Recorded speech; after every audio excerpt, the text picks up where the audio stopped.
Hello everybody, how's it going? Happy Monday. That's right, it is Monday, the start of a new week, and it means that tonight we are returning to our Pokemon Nuzlocke run. Thank you, thank you, thank you.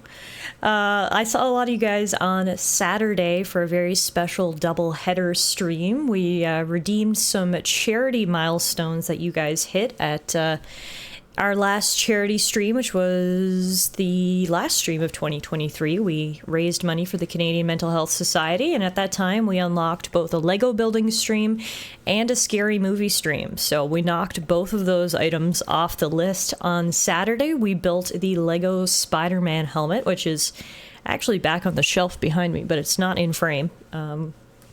And then in the nighttime, we got together in the Discord and watched The Thing, which is a classic scary movie from 1982, which I'd never seen. And I genuinely had a lot of fun. I literally had so much fun. I was really worried and really scared to watch because I don't like scary movies. And I was like, oh God, this is going to be bad. But I actually had a lot of fun. And, you know, everything's better with friends. So it was great to do that. So Saturday was action-packed and fun. But tonight we are back sort of to our regular schedule, which means more Pokemon. Hi, Tara. Hi, Dark Phoenix. This is just a top. I got this from... where did I get this from? I think, yeah, Black Milk Clothing. They do a lot of really cool, like, gamer stuff. So this is a super cute shirt. I actually forgot that I had it because it was in with my work clothes. And I was getting dressed for stream tonight. I was like, tonight is the night for the Pokeball dress shirt. So here we are. If you guys have been following along with the Nuzlocke, then you'll know we're almost at the end. We have 3 badges left.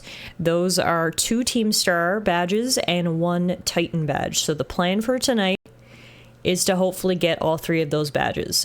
We do have 1 encounter we can pick up. That is a Sableye. We rolled a Sableye and I haven't been able to find it yet. So tonight we can grab that Sableye and then hopefully it's going to be a bang, bang, bang. Success, success, success, success, success. So we've completely rebuilt our team from the ground up, essentially. We've had a lot of losses, but luckily for us, it's not over yet. We were somehow able to recuperate. And we're still rock and rolling. We're still moving forward. So tonight, like I said, we're going to do that. Oh, no, wait. You know what I did? I was just about to say the Sableye, but we couldn't find Sableye, so I re-rolled Sableye, and we got a Lokix instead, the little bug thing. That's right. I was thinking that something was missing, but that's right. So we don't have any encounters because we actually basically traded in Sableye for Lokix because I could not find Lokix. So we've got a team of 5 right now. It is a Slowbro, an Espeon, an Arcanine, a Lokix, and a Mismagius. So I'm actually pretty happy with that lineup. The 3 gym badges that we have left might cause a little bit of trouble.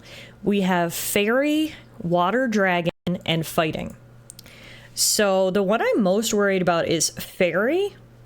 Luckily, that is the weakest of the 3, so if we can get through Fairy, I think we'll be smooth sailing. Hi, White! Thanks for dropping in. It's so good to see you. Thank you for hanging out with us on Saturday. I was just saying I had so much fun watching the scary movie. I normally hate scary movies, but being with friends, it was so much better, and I actually really enjoyed myself. So it was great to see you. Enjoy D&D tonight. Hi, Jazzy. Thank you. Thank you. I figured I'd get in character or in theme, if you will, for our big Nuzlocke stream again tonight. I'm feeling good about those guys. I'm not going to get overconfident, because God knows, whenever I get overconfident, shit just hits the fan. But I'm feeling good, and I am ready to hop back into this adventure. So without further ado, let me just load up the game, and we'll get back into the world of Pokemon here.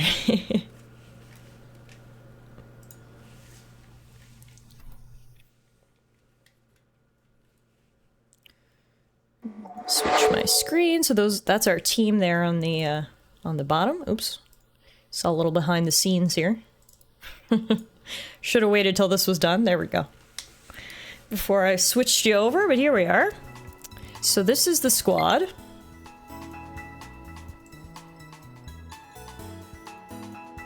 It is Floofy Boy, Desperation, Mr. Rude, Glue Eater, and Kickback. That is the squad.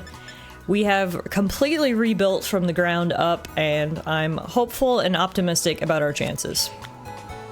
I've been listening to the Persona 3 Reload soundtrack all day at work today. So the Persona games, in my opinion, have some of the best music in video games, period. I'm so glad you're getting to experience that now through Persona 3. Persona 4 and 5 only has bigger and better tracks, so if you do move forward with playing through the rest of the series, you'll have lots of great music to listen to at work, because it is fantastic. I played a good bit of Persona 3 Reload over the weekend myself. I've been loving it. It's literally just Persona 3 remade in the more modern Persona 5 engine. They've done such a great job, and it's just been so fantastic to play a Persona game again, because it's been a minute. So this is where we're heading tonight. We're heading to the very northern tip of Paldea, to North Province Area 3, where we go to the Ferry Cruise base. Ortega of the Rookback Squad, I don't know if I'm pronouncing that correctly, is the boss of Team Star's ferry crew. Said to be the second strongest of the Team Star bosses. His family owns an apparel brand, famed even in Paldea. Oh, he's a rich kid. He constantly looks down on others, perhaps due to his cushy upbringing. Oh, well, this sounds like a kid we should definitely beat up. So, that's where we're headed right now. Fairy type gym. Noella, hi. I'm so glad you guys like this shirt. Thank you so much. Appreciate it. I was saying I actually forgot that I had this shirt. I ordered it, like, I've had it for years, but where it's more of like a dress shirt, I keep it in the closet with my work clothes, so I never even think about wearing it for stream. But I was in there tonight and I was like, oh, this is perfect for tonight's stream. Let's get the Pokeball shirt in here. ITS, hopefully we will be winning. Hopefully we will. So, for the fairy type gym, fairy is, see, let me give you some Pokemon backstory. I didn't play Gen 7. Gen 7 was at the bottom of my interest of Pokemon. I really just wasn't into Sun and Moon, which is when fairy was introduced. So I still have trouble, like, what is fairy good against? What is fairy bad against? So, I've refreshed my memory. Fairy type moves are super effective against Dark, Dragon, and Fighting type. So Kickback cannot go in. Everyone else is okay. And then they're weak to Poison and Steel type moves. So I don't know if any of our Pokemon... We don't have any Poison or Steel types, but I don't know if we have any Pokemon that know Poison or Steel type moves. So the answer to that question is no. Let's see if any of them can learn Poison or Steel type moves. TM time. Please tell me you've worn it to work at least once. I have, actually. I usually wear it under a blazer, and it's kind of like, if you don't look... My favorite type of nerdy clothing is like subtle nerdies. You know, it's not like a fucking Charizard. So it's like I'll wear it under a blazer, and it's kind of, if you're not looking too closely, it's just like a fun pattern. But then if you look close enough, it's like, oh shit. It's, I like that. When people notice what it is, it always makes me happy. Hey, Swaz, how are you? Fairy is strong against the forces of evil because of the power of cuteness and friendship, but falls subject to normal folklore stereotypes of fairy weaknesses, iron specifically. There you go. There you go. Alright, so no one can learn Steel Beam. Great. Great start. Great start. So what was it? Steel and Poison? No one can learn Sludge Bomb. Alright. This might be one of those ones where we just gotta brute force it, because I don't think we're gonna have any Steel or Poison by the looks of it. I think we're just gonna send in Floofy Boy and hope he can fuck shit up just with the power of will, if you will.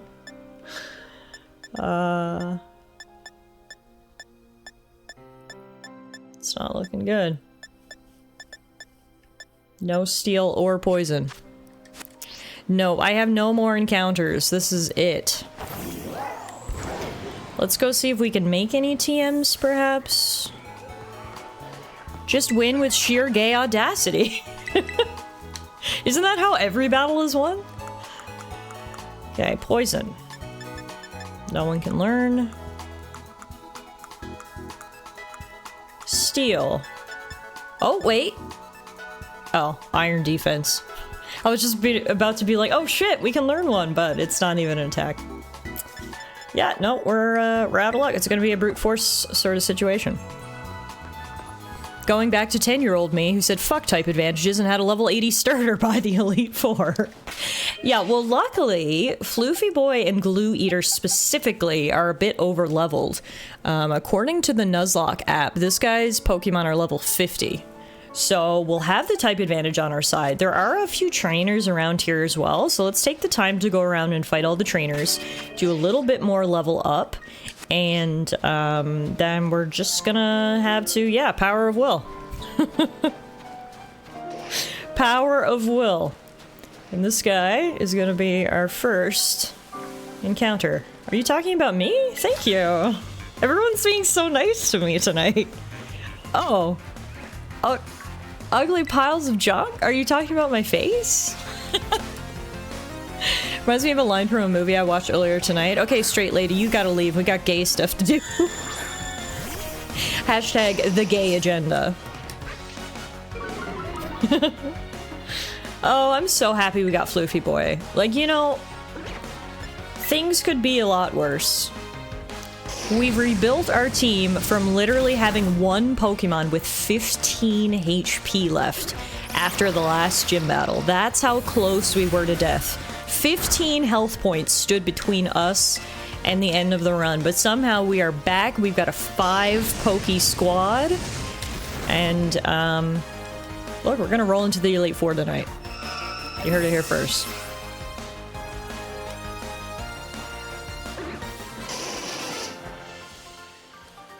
Alright, Desiree didn't have many Pokemon for us to fight. We do love a good Fluffy Boy. The floofier the better, realistically. The floofier the boy, the more strength he has, realistically. It's just a mathematical formula. You plug in the floofy, you square root it,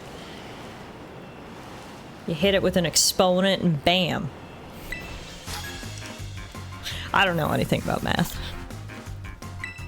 If we somehow finish this challenge run, we will definitely dedicate it in memoriam of Sticky Icky Ick and the 15 other Pokemon who have perished on the route. Sounds like perfect girl maths to me. Yeah, it's just math. It's just math, isn't it, Swuzz? How's everybody doing tonight? Did you have a good weekend? I was saying earlier, I had a great weekend. Of course, I saw a lot of you guys Saturday for a very interesting, different doubleheader stream. We did some Lego building, and then we watched a scary movie, which was a ton of fun. So thank you to everyone who stopped by for that. And then, other than that, it was a really cozy, relaxing weekend playing a lot of Persona 3.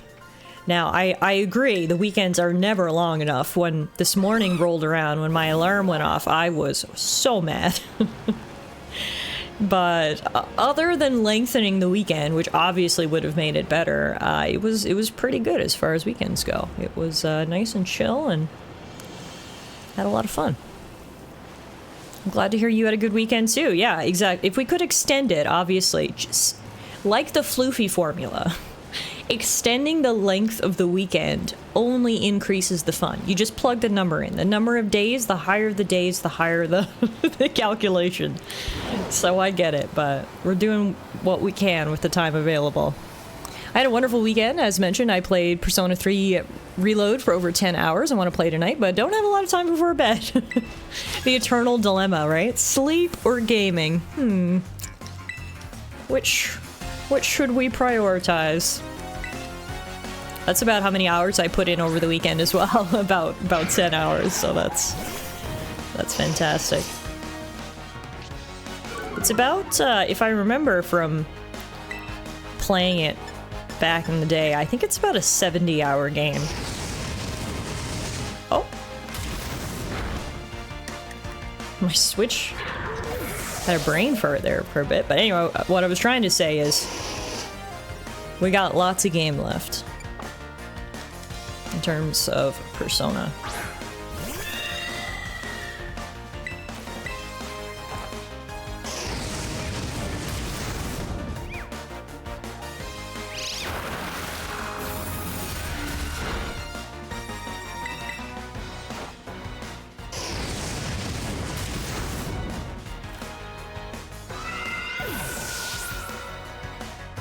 I like fighting down on the beach.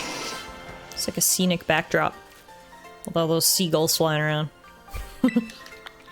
Alright, that got us 1 level for Floofy Boy, so that's already good. Heal him up. See what other trainers are around here. I remember there being, I think, a couple more. Now, we combed this area thoroughly on our last stream, looking for our encounters. It was not successful. But it all worked out in the end. If you guys don't mind, I'm gonna restart the game. I think it's my own fault, because I've had this switch in rest mode ever since our last stream on Thursday, and the game is frickin' chugging here. Chugging more than usual. So let's just do a quick reboot here. I think it was like, well, it's like, you know when you take a nap that you think is gonna be an hour and ends up being 4 hours, and you wake up and you're like, what year is it? I feel like that's how Pokemon Violet was feeling. It was napping for 4 days and was just jolted awake and was like, Jesus Christ. So let's see if a little reload fixes it up a little bit. The scenic background that reminds us of not finding that one damn snapping turtle. Literally, how many laps of this beach did we do? I mean, it all worked out in the end because I just got myself an Espeon. I like kind of cheated a little bit, but like, it's fine. After that many laps, I just feel like I deserved a sweet kitty. I mean, maybe it wasn't the resting issue at all. Maybe it's just the fact that this game is poorly optimized at the best of times. But it just felt like it was chugging a little extra there. One time in college, I took a nap and woke up 40-ish hours later. Holy shit, Tara. Oh my god. That may be a record. That is impressive. I'm also trying to finish Yakuza 7 so I can play 8, which just came out. So I think a lot of people here know about my history with Yakuza, but I'll tell you, Jazzy, because I know you're new and I know in particular you're a Yakuza fan. So I had never played a Yakuza game before. I had heard of them, just, you know, never got around to it. So many games, so little time. Yakuza 7 came out, which, as you know, was basically a soft reboot of the series, especially in terms of the gameplay. Not only did they introduce a new main character and a new city, they also made it turn-based, right? So anyway, when it came out, everyone was just talking about it and talking about how amazing it was, and I watched a few people stream it and whatnot, and I was like, you know what? I should really give this a try. So I tried Yakuza 7, aka Like a Dragon, and loved it. It ended up being my game of the year in 2021 or whatever year it was that it came out. So, of course, they tell us basically right after Yakuza 7 that Yakuza 8 is in fact coming out. So I was like, you know what? I should go back and replay like the entire series because I loved Yakuza 7, and they ended up saying eventually that in Yakuza 8, the old protagonist from the series, Kiryu, was going to come back. So I was like, you know, to really enjoy Yakuza 8, I should go back and replay. And I should have started earlier, because if I had started it right after Yakuza 7, I would be caught up by now. So I'm like kind of kicking myself a little bit because I just keep hearing amazing things about Yakuza 8, and I'm like, oh, I want to play it right now. But at the same time, I'm really enjoying the old games, so I do not want to rush them at all. So the TLDR, that was a long-winded way to tell you that I just finished Yakuza 3. I'm slowly working my way through the series, and hopefully by like the summer, I will play the new game. And there you go. That is the not so short story of my Yakuza experience. When I got LASIK, I think I slept for like 16 hours. That may have been the most I ever slept. I mean, that's fair. What else is there to do after LASIK than close your eyes, right? Was LASIK successful for you? I'm very, very fortunate that I don't have any vision problems, but I know a few friends of mine who got LASIK and they swear by it. They were like 10 times out of 10 would recommend. Completely changed my life. Do not want to rush them. You're past me, and I think I started like 3 months before you. Hey, MK. Yeah, but you've been playing other stuff. I've seen you on Steam. You've been playing a whole bunch of other games. I've just been like grinding the Yakuza.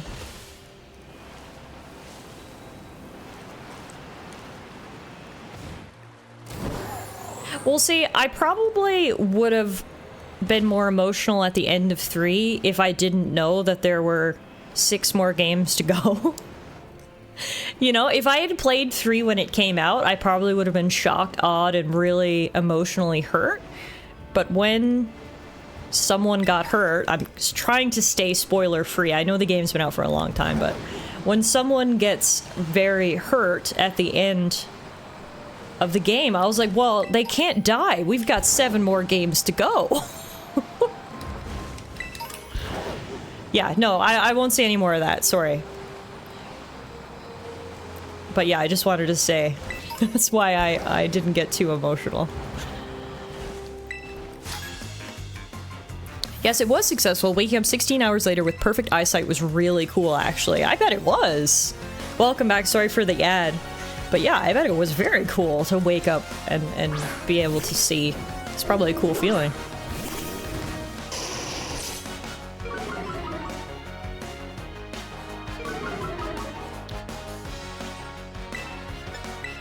Alright, the Pokemon up here are noticeably lower level, so honestly, probably not even worth coming up here.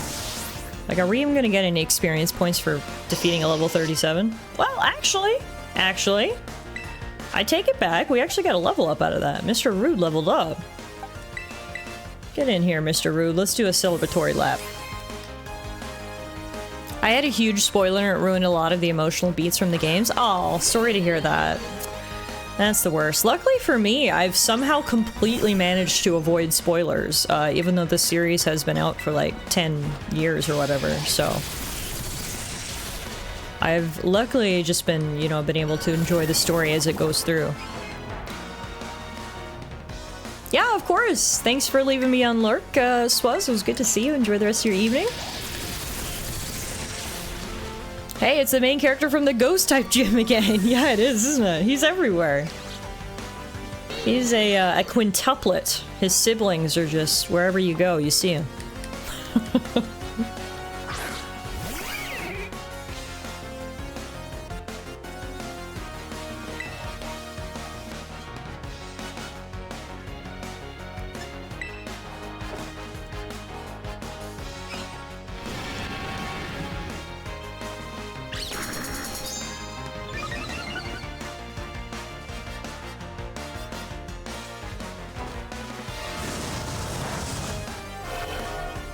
Oh, right, he's dark.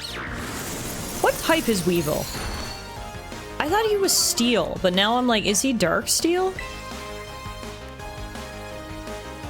He must be, because Ghost didn't work. Well, let's try Thunderbolt. Oh, dark ice. That's why Ghost didn't work. Dark ice. He's not steel at all. Okay, I was just completely off the mark then. All good. Luckily, we've got a huge level advantage, so we'll just zap him to death. Hi, lol, thank you! Oh my gosh, I've gotten so many compliments on this shirt tonight. I'm gonna wear this shirt every night for the rest of my stream career. We're never wearing anything else. Thank you, I appreciate it. How are you doing? How is everybody this evening? Thank you so much for being here. Welcome back to the Pokemon Nuzlocke. We've come back from the dead. This run was almost over, literally multiple different points, but especially after the last gym. We only had 1 Pokemon to our name. We're back to 5. And tonight, I'm really hoping we're gonna get the last 3 badges. We've got 2 Team Star badges and 1 Titan badge to go. And then we can head to Area 0 and then the Elite 4. So, as I said, we're not gonna have a type advantage here in this Team Star base, which is fine.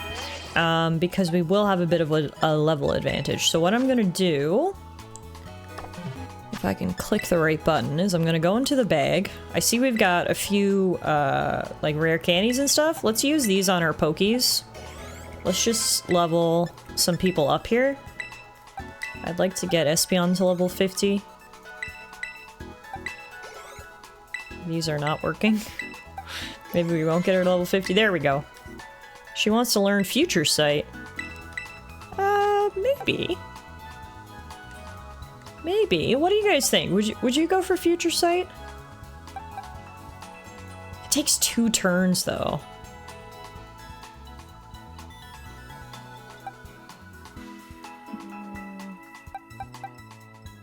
plant gym was the first one that nearly ended you. It's all been a series of close death experiences from there, pretty much. Pretty much. I'm telling you, it has been a roller coaster. I think I'm gonna hold off on Future Sight for now. We can always get it later if we want. Alright, so there we go. Everybody's level 50 now, which is good. And then what I'm gonna do is we're gonna change the oops. Man, I can't press any right buttons tonight. You know why it is? And people have this conversation eternally, but why aren't buttons on game controllers just universally mapped? Because I've been playing PS5 all weekend, playing Persona 3, so the A button is here and the B button is here, or, you know, X and square, whatever, circle. And it's the opposite on the Nintendo Switch, so I keep pressing this button and it's B when I think it's A, and that's why I'm not pressing any buttons right tonight. For the love of God, can we just get a universal button standard that we all follow? Gamers everywhere would be better off.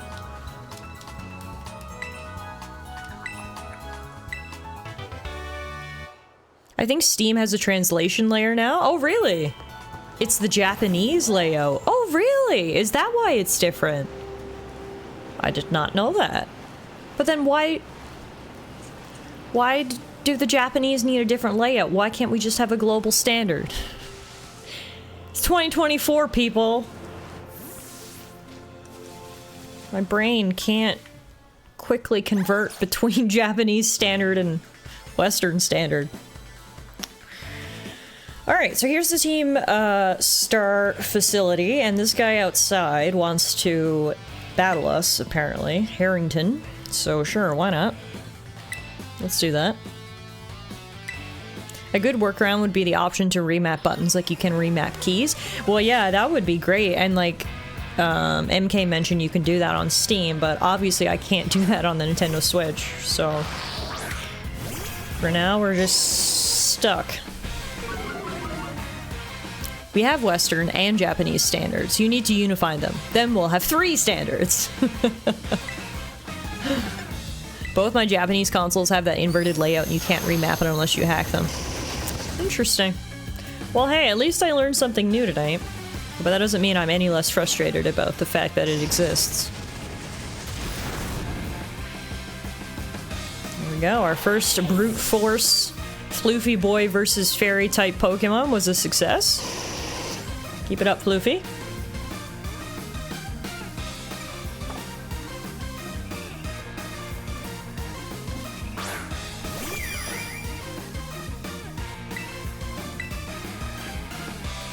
Oh, well, fuck you too. I guess we'll do a good Thunderfang.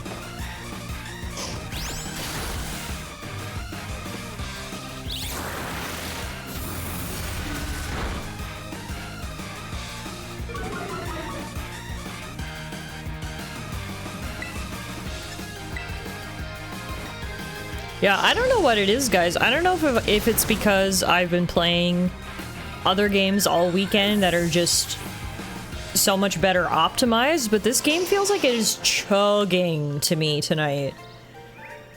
Like, everything I do, it feels like there's a slight delay. And I don't know if it's just base Pokemon Violet chugging or if it's chugging more than usual, but I'm definitely noticing it more than usual. Anyway, we still managed to defeat Harrington. He says, an outstanding performance. However, be aware that young Master Ortega's battle prowess far surpasses my poultry skills. You would do well to take care. Now, if you'll excuse me. Hasta la vista. That gentlemanly guy used to be the director of the academy, I think. At least that's what I heard. Now he's like tutoring the boss or something. He shows up here sometimes to take the boss to his lessons. Hang on, why am I explaining this to you? There's no doubting you're here to make trouble, so I gotta let everyone know. Hasta la vista, baby. Bye.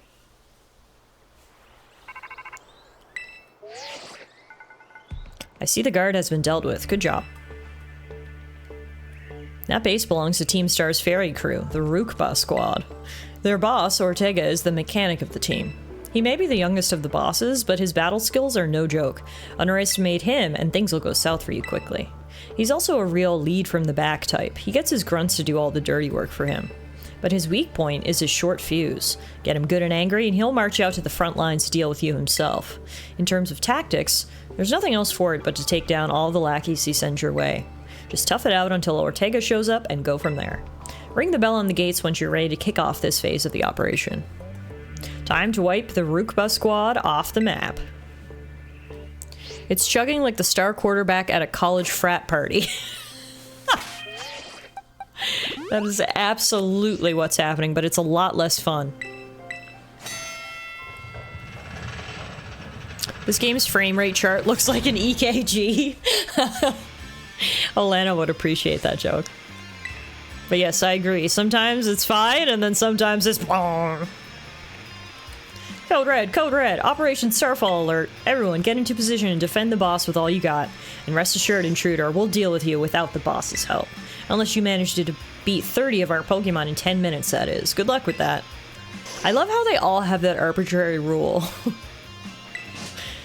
Like, alright, if that's what it takes, then that's what it takes. All good with me.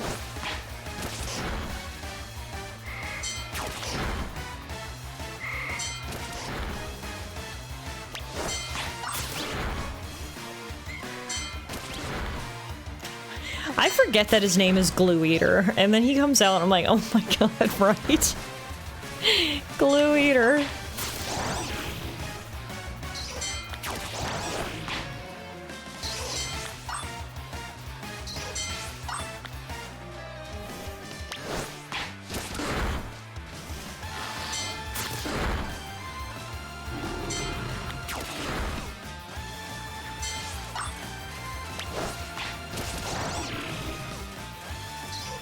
I actually disagree, Law. This is the only one I've actually had issues with. Like, Gen 8 Sword and Shield ran perfect. For me, anyway. Even Legends Arceus ran so much better than this did. This is the one game that just runs like shit.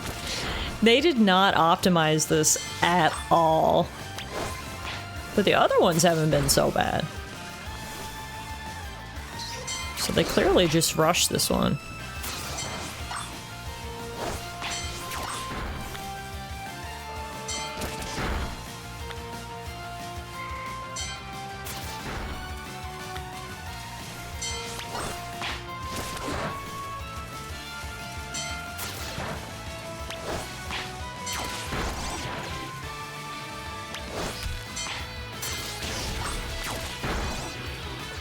There we go. 30 Pokemon in a minute 40. That should do it. Our defenses are breached. It's all up to the boss now.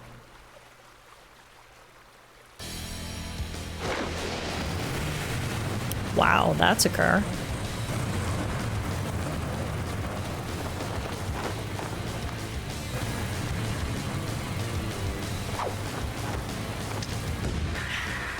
Boss of Team Star's Fairy Crew, Ortega. A rich kid with a bowl cut. Let's kick his ass. 4 Pokemon on the screen and this turns into a PowerPoint presentation, literally. I'd like to see the player that struggles to complete this challenge in 10 minutes. I literally don't know what you would be doing if it would take you 10 minutes to complete that. It blows my mind. Huh, so you're Tallara. Okay. Talk about underwhelming. I was expecting someone, I don't know, a little more beefed up. Says the kid in a suit with a bowl cut? Well, whatever. I don't care who you are. Not like I'm gonna lose to you anyway. If you think fairy types are all about cuteness, you're in for a nasty surprise.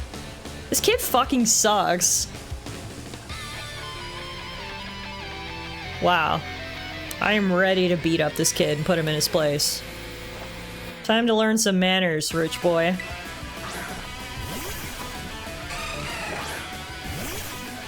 Alright. Right away, he sends out an Azumarill, which obviously is not good for us. I promise I'll play nice, so don't blame me when this battle sends you blubbering back home. I literally want to dropkick this kid. Anyway. Anyway, guess we'll have to hold off for now. I guess we'll just send in Glue Eater. Hey, Jonathan, how are you?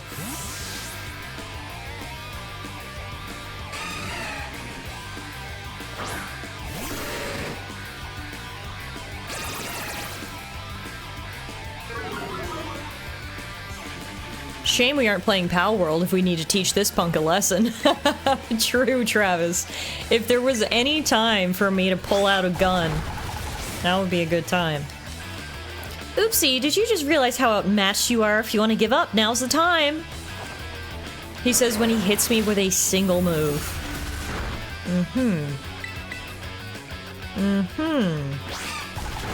I've never wanted to teach a small child a lesson so much.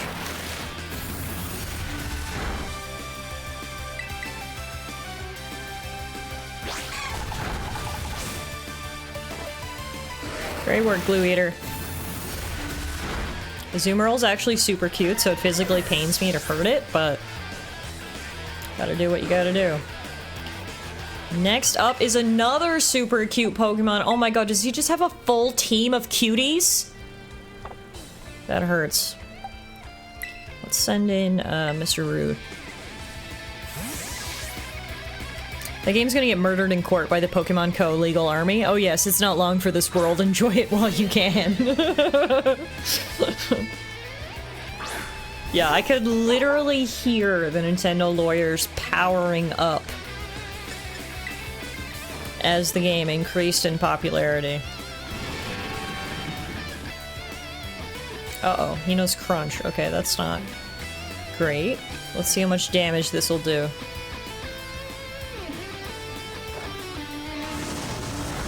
Nothing. Okay. We might have to take out Mr. Rude then if he knows Crunch. Let's send in,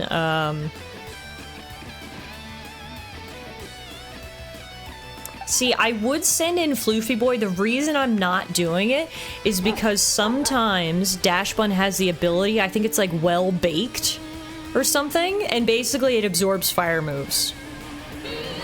But I guess that's okay. We could still send in Floofy Boy and just get him to use Bulldoze or Thunder Fang. Yeah, let's do that.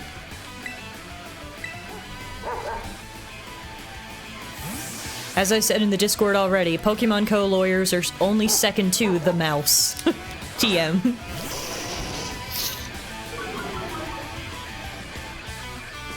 Well, that's the thing, is like, I'm not even mad that Pal World is out, because this game runs so poorly. It just feels like Nintendo needed a kick in the ass to be like, no, man. Just because you're printing money doesn't mean you can be such low effort into your game. So, if anything, perhaps the success... Why is this doing nothing? Perhaps the success of Pal World will help us in the end. Yeah, that's true. No, that's true. It's Game Freak specifically. That's a good point. And it's not even all of Game Freak, because I mentioned earlier, apparently Scarlet and Violet and Legends Arceus were in development at the same time by 2 different teams. Legends Arceus runs perfect. I didn't have any issues. And then this game comes out, and it looks like at some point you're playing a PowerPoint presentation. So it's just like, I don't know. There's no communication between the teams. It's frustrating. Speaking of frustrating, we're just gonna have to slowly Thunder Fang this guy down, but that's all we can do. Because I don't want to put in anyone else if he knows Crunch. So we'll just slowly and surely have a biting contest. Just 2 dogs biting each other.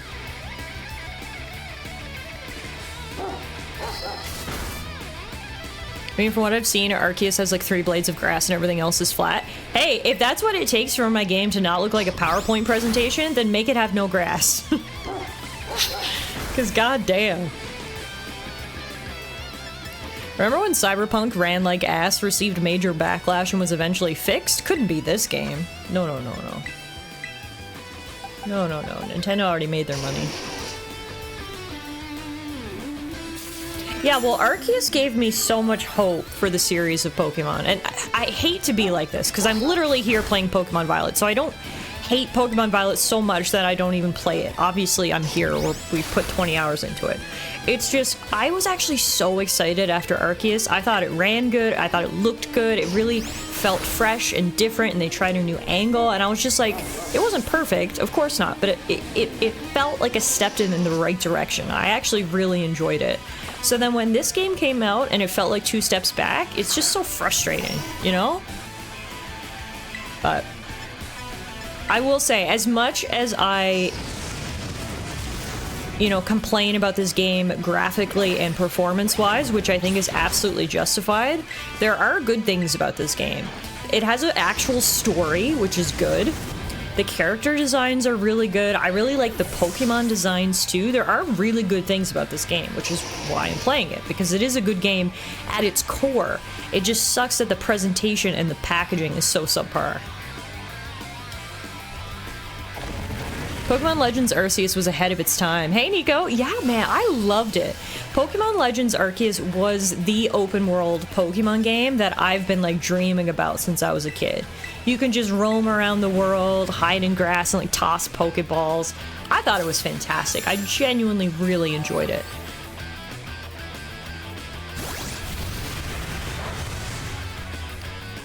Alright, this is his last Pokemon, by the way, so far so good on the brute force strategy. Yeah, I agree. I completely agree. And I know some people had mixed opinions about Arceus, and that's fine. You're entitled to your own opinion. But for me, personally, it's one of my favorite modern Pokemon games.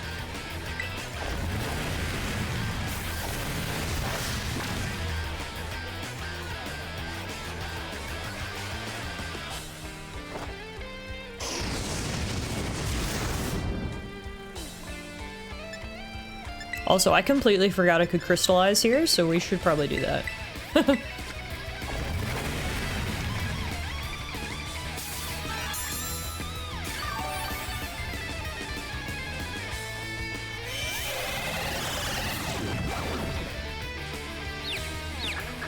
Come on, Floofy boy.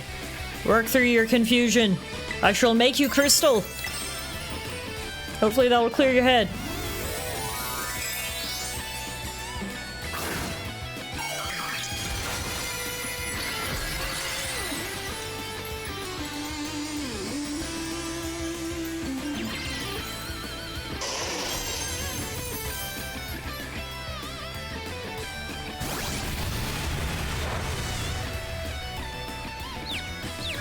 Come on, Floofy, work through it. Work through it. Yeah. Power of crystal prevails. Almost done.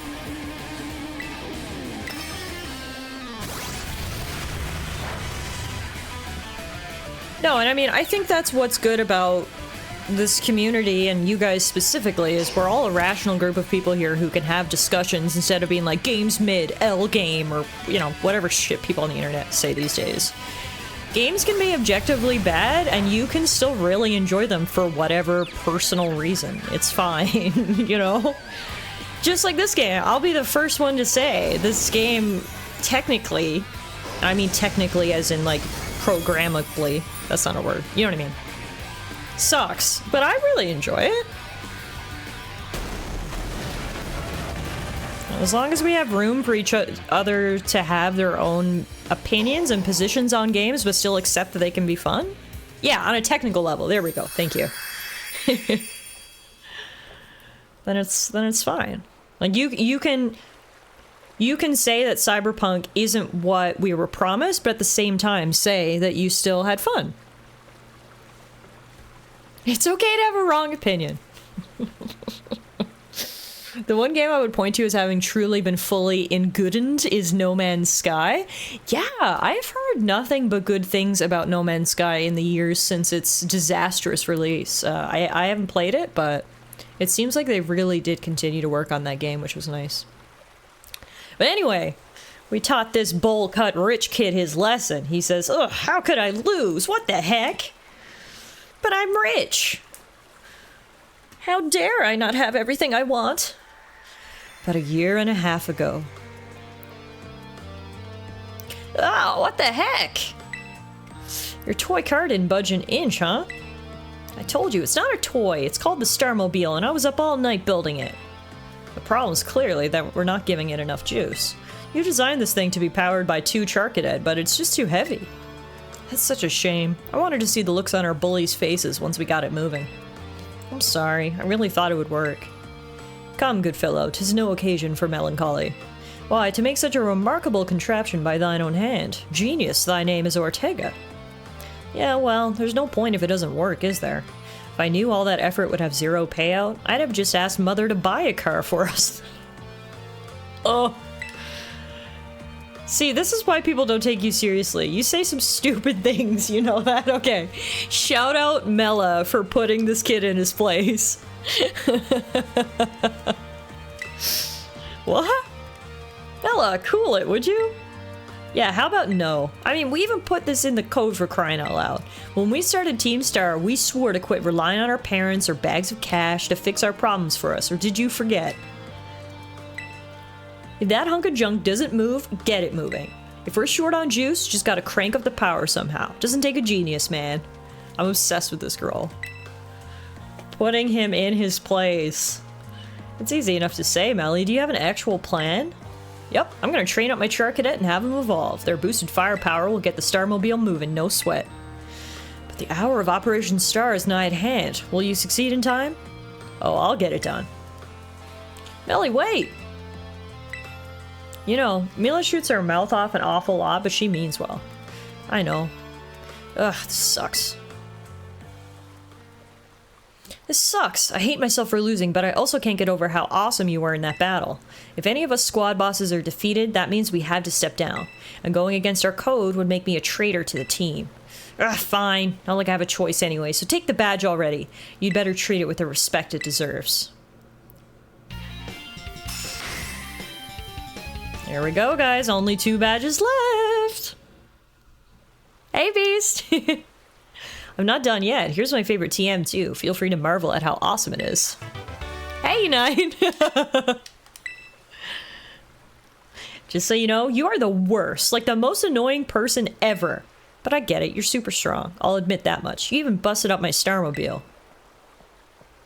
Young Master Ortega. Mr. Harrington. I guess it's time for my piano lesson, huh? As it happens, I just lost my boss title, so I'm all good to head on home. Actually, a different matter brought me. There's somebody I would like you to meet. He's a distant acquaintance of mine. The name's Clive. Okay, what's your business here? I want you to tell me something.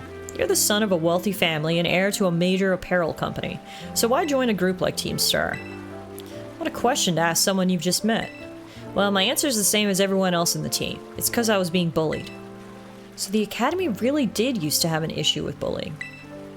Who would guess, right? School's all rainbows and butterflies these days, and the bullies from back then don't even go to the Academy anymore. Why? What happened to them? As the former director of the Academy, I believe I am best positioned to answer that question. Mr. Harrington, about 18 months ago, the members of Team Star confronted the students who used to bully them, and an altercation broke out between the groups. Though it did not escalate into a major incident, the altercation nonetheless caused a scandal of hitherto unknown proportions. As a result of what occurred that day, the students had perpetrated the bullying dropped out of the Academy, one after another. But there aren't any records of that anywhere in the Academy. No, I should imagine not. My former deputy deleted all records of the incident, you see. What? Why would anyone do that? Just as I was puzzling over how best to deal with Team Star in the aftermath of the incident, a certain student came to see me.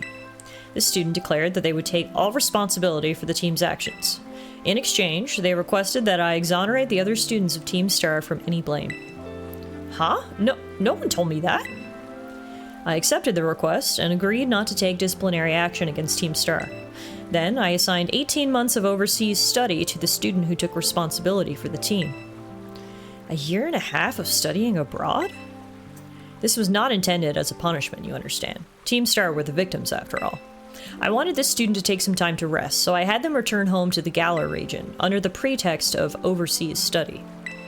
Around that time, however, the former deputy director took it upon himself to erase all traces of the incident from the Academy's servers. It appears his intent was to shield himself from any blame. So he tried to cover up the whole thing? That's terrible. After we discovered what he had done, I dealt with him appropriately, of course. But the inability of myself and the rest of the teaching staff to prevent this terrible act also represented a grave blunder on our part.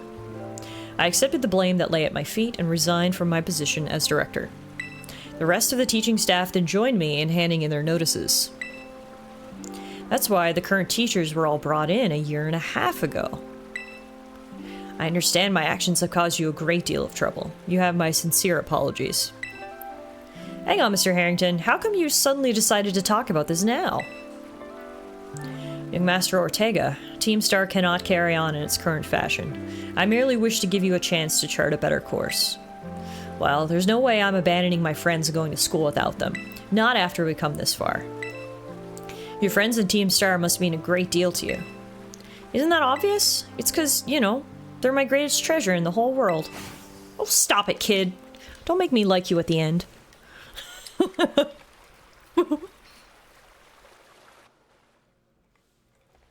Alright. Well, there you go. We got some backstory.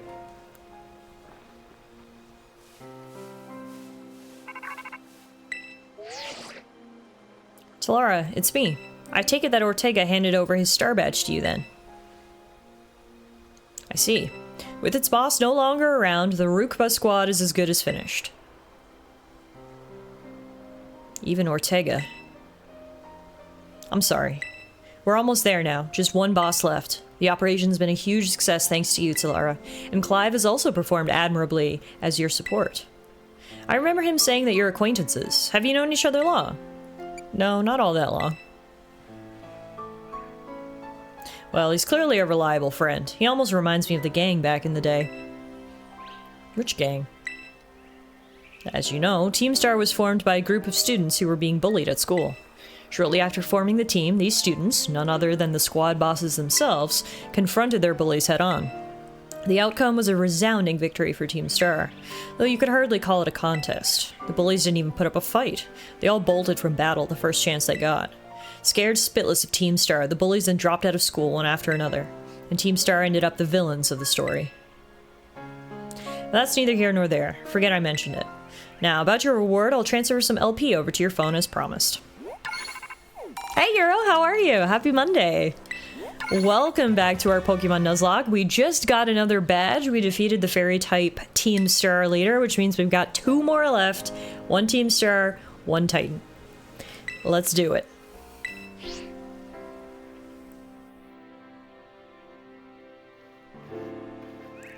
Here I am. Ah! Go on, stay in your Pokeball for once, will you?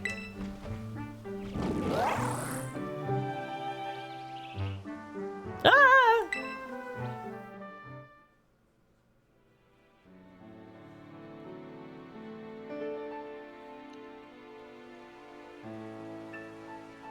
Wow, Team Star went through all that, huh?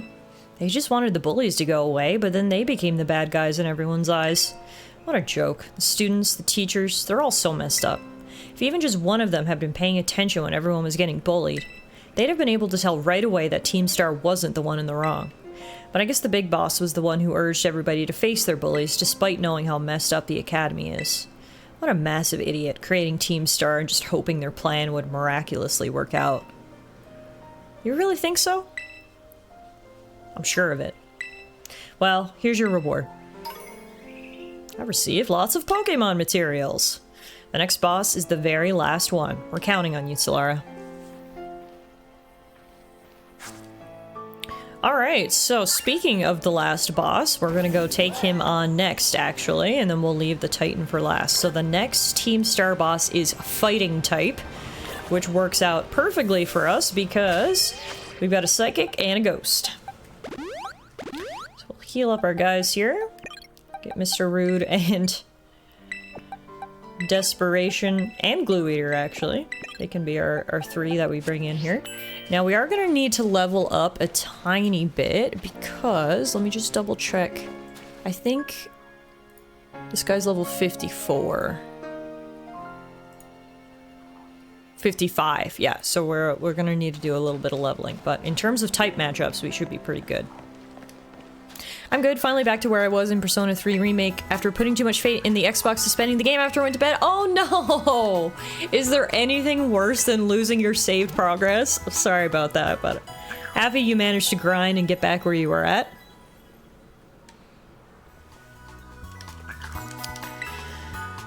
Alright. Now, we do have a whole new area because the other Team Star base is... let me show you.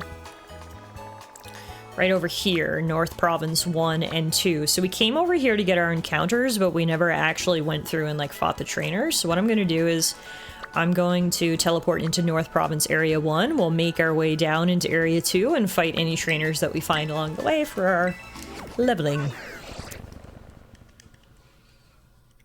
I mean, are you a gamer if you don't manually save after your autosave before you turn off the game? I always do anyway. Yay, we survived! I know! So good. It was just a couple hours. I had to retake exams though. The true high school nightmare. Oh no!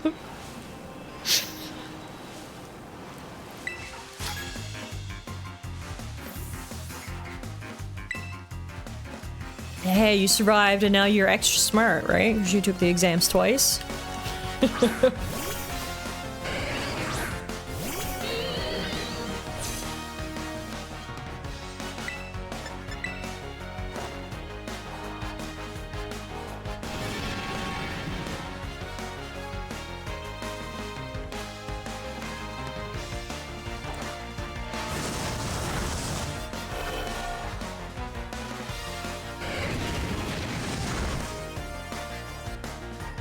Mr. Rude became trapped in a fiery vortex. Now that is rude.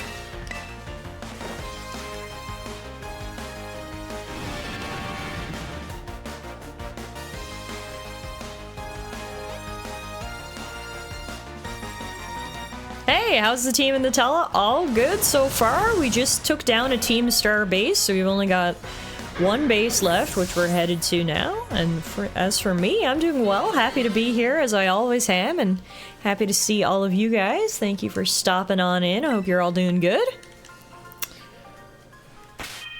I was playing River City Girls earlier, and the first boss is a lady that says she's the smartest in the whole high school because she's been in high school for 7 years. That's good. That's good. I mean, she's got to be the smartest, right? She's been there the longest. She's got the most experience. That's how it works. The more experienced the people, the smarter they are.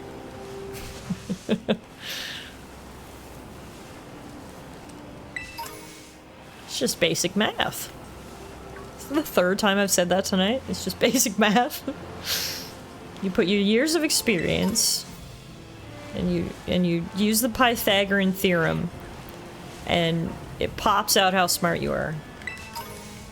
Directly proportional to your years of experience.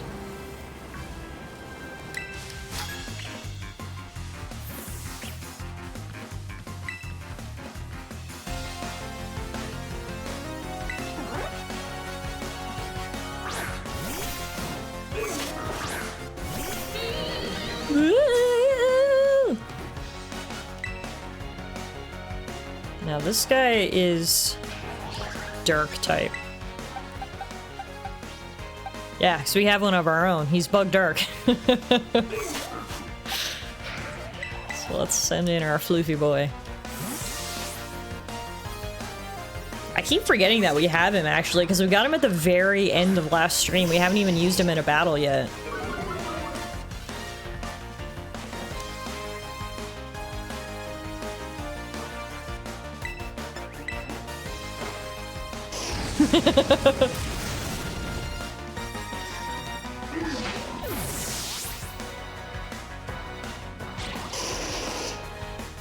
Talonflame.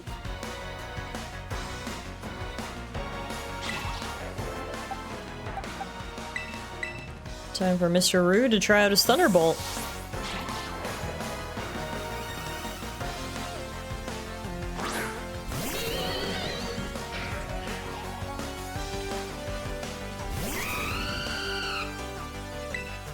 Thunderbolt!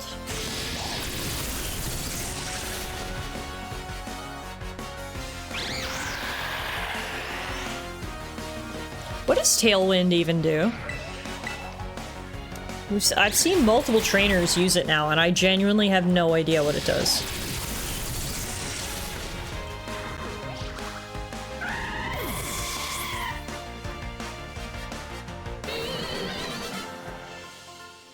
Wow, that Talonflame didn't look nearly as good as the one you drew me. Thanks, hero.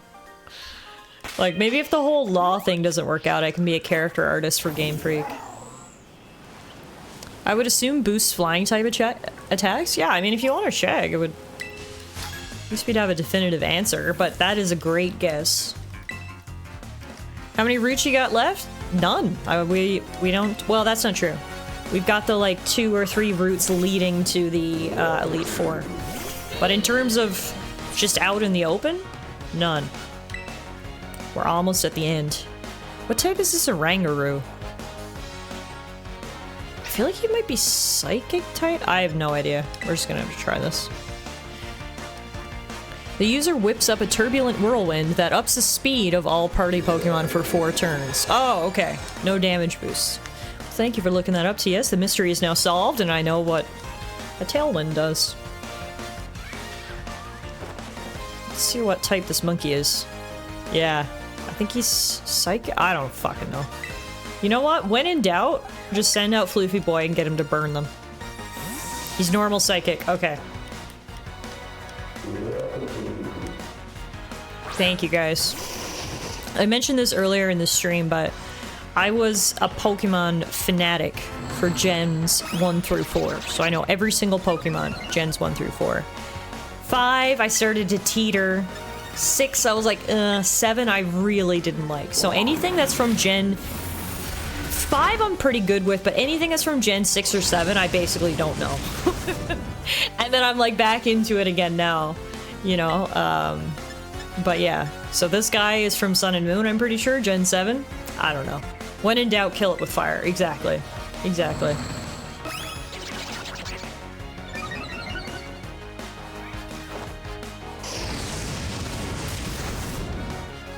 Now, his special attack is super high right now, so I'm actually gonna heal. Because God knows we don't want a random fatality.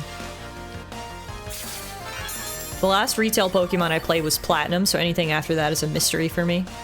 I only know the first gen by heart and then a smattering of some later gens. I like that, a smattering. Alright, we're good.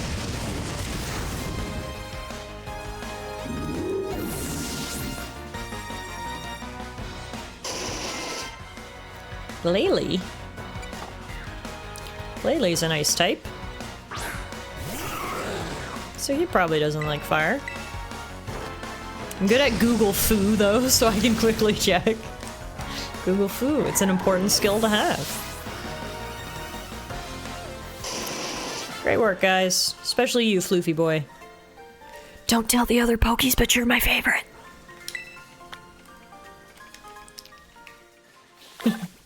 As I've said before, I have a huge gen gap for Pokemon. Played first generation a ton, and then nothing until Sword Shield. I honestly love that. But good to know that we all have gaps in our knowledge, you know?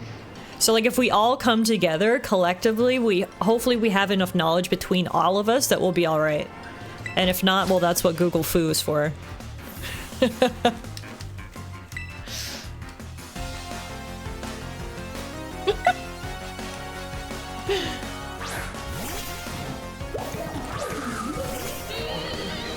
Arboliva. I assume she's a grass type. Hey Evelyn, how are you? Gens 1 to 4 is my jam. Gen 5 I'm okay. Gen 6 plus I am derp. Same with me, Tara. Same with me. Except I got back into it in Gen 8. I'm decent with Gen 8 and 9, but definitely derp with 6 and 7.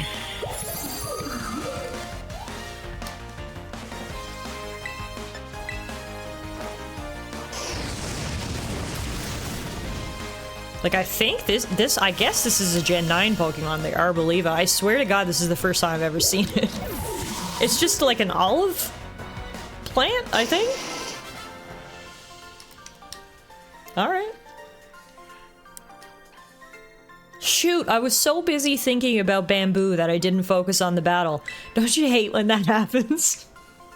Just too much bamboo on the brain. You get bamboozled. Oh. I know. Oh.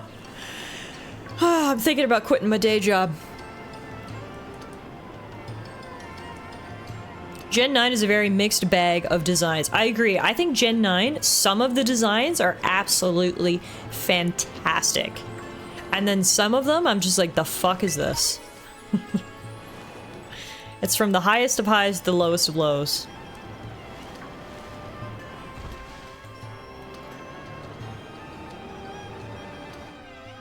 Yeah, that's the worst part, is that the HP bar and the names of the Pokemon are in the top right, and obviously with this overlay, the top, only the tiniest part of the top right gets cut off by my camera, and of course, that's where the vital information is, so I do apologize for that.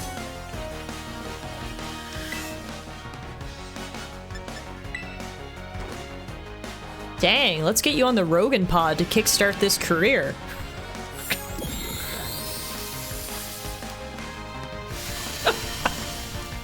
Can you imagine me on the Joe Rogan podcast? Like, what would we even talk about? I just, like, sit there and, like, smile and nod. Oof. Oof, that did a lot of damage. I guess this thing's an electric type.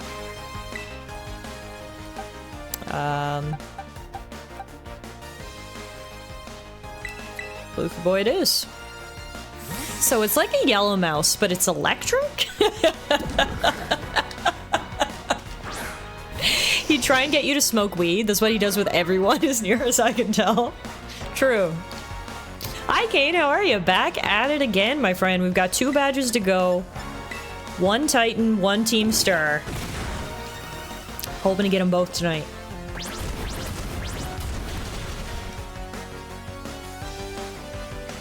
Have you ever done MDA? I bet Pokemon is a blast. Don't just smile and nod on that show. Who knows what you'd accidentally agree with. I can see the headlines now. Tiff says that child labor should be legal. Tiff enthusiastically nodded when Mr. Rogan brought up the idea of 4-year-olds working in a factory. Little did they know he just got me high and I was nodding at everything.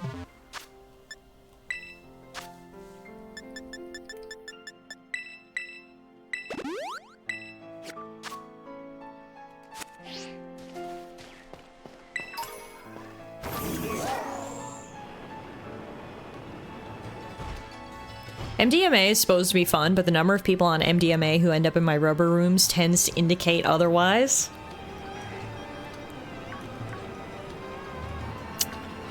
That sucks. From then on, you're child labor Tiff.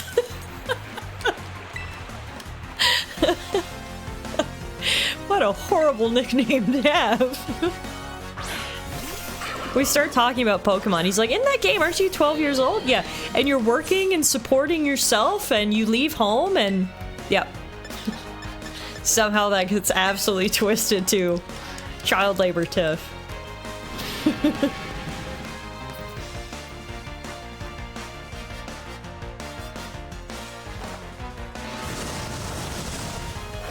Child labor and animal cruelty. It's not child labor if you're having fun. It's not child labor if I'm out on a journey, Mom. With my animal friends.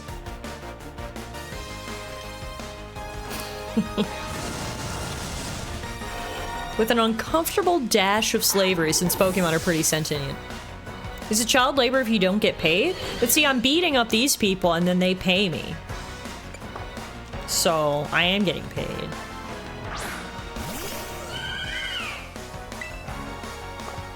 Oh, I didn't realize. Again, a Pokemon I didn't recognize. Florges is apparently... Well, I was just about to say he's a grass type, but... On the info screen here, it says Flamethrower will simply be effective, so... If that's the case, I guess we'll just ghost it. God, the Pokemon universe really is a hellscape in so many ways, right? If you really, like, take the time to break it down. You know, 10-year-old kids are leaving their house to travel the world unsupervised. Everyone tames animals and breeds them for battle and then bets money on said battles. It's like... Things are pretty iffy when you really get down into the weeds of it. So child labor Tiff, is the boss back? No, Alana is not back until Thursday. So that's why we're going to be streaming for the rest of the week. What adds to this hellscape is that the almost canon fact that Pokemon were literally used to fight wars in the past. What even is the rest of the economy? It seems to revolve entirely around cockfights. I have no idea how entire cities haven't been burned down by rampaging children in this universe. Stay angry. It's so true. Like, who's giving a 10-year-old kid a Charizard, you know? Like, oh man. The havoc that must be wreaked every day. I can only imagine.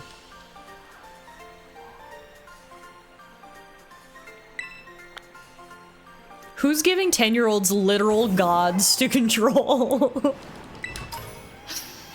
Yeah, there's some questionable things happening in this universe, but hey, it's fun. That's what matters. Have a Dragonite. Now don't hyper beam the town away.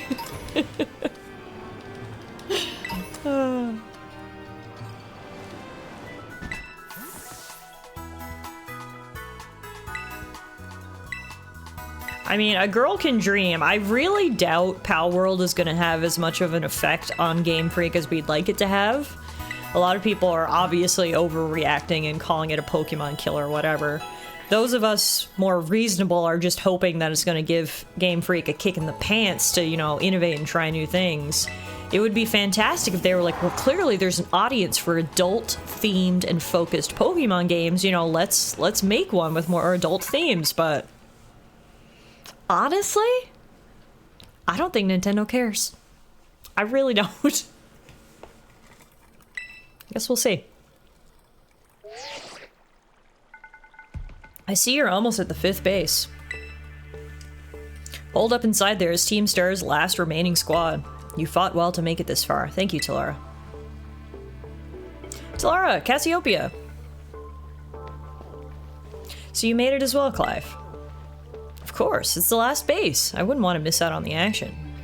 Clive, I owe you my thanks. Your help has been invaluable to the operation. I'm sorry I was so wary of you at first. Well, that's all water under the bridge. When we're finished with this base, will that be the end of Operation Starfall then? Not quite. We'll still need to handle Team Star's secret mastermind last of all. Do we have any leads on how to find them? I'm hoping they'll come out into the open once all the squad bosses have stepped down. I see. We've come so far. Only a few more steps left. Don't let me down, either of you.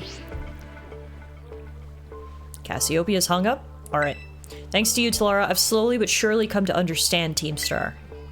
I know what I need to do, and I know what my final decision will be.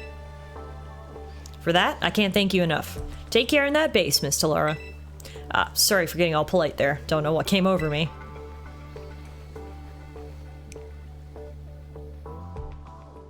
Hey, Alexander, how are you?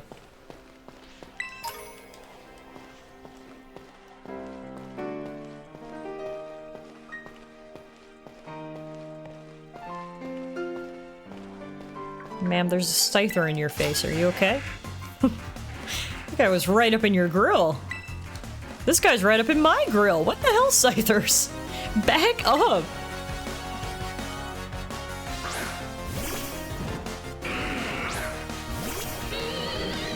Ghost on ghost battles. Should be. No, I can't risk it. Ghost is super effective against Ghost, but I can't risk it. As much as I want to do it, we can take no chances around here. Let's just be simple and send out Floofy Boy to brute force.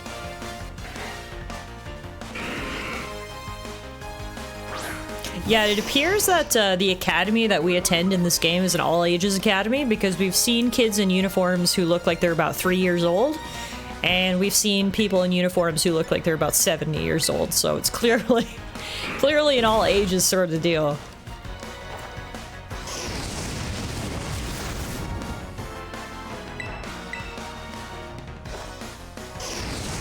Good job, Floof. That's my floofy boy.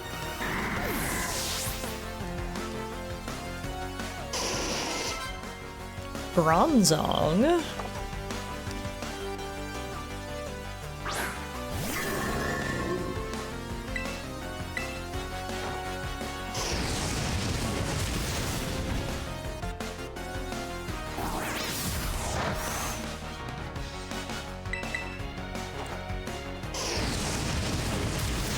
Floofy, floofy boy.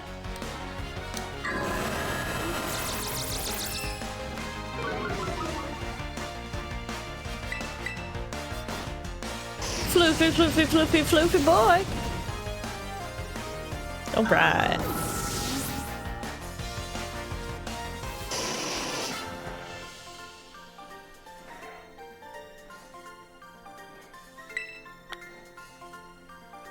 What can I say, ma'am? I've been doing this for 25 years.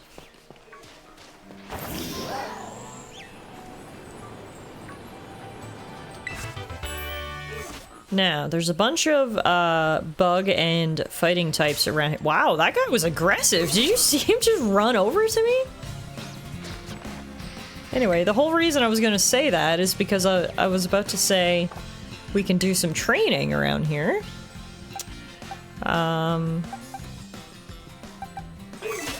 Floofy, get in, man. I can't believe how aggressive this guy was.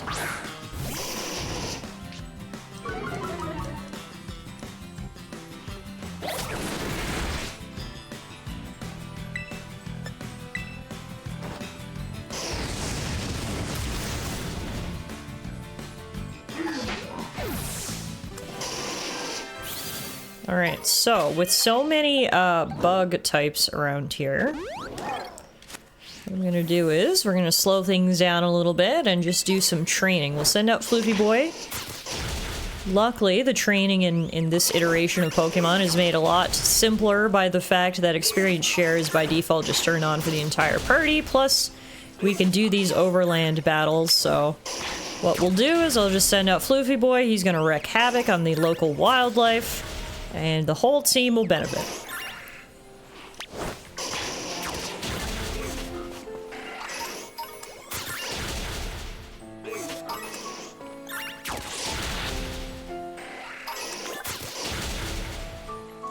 Oh, shit. Scyther, how dare you interrupt my overland rampage? Floofy Boy was on a roll there.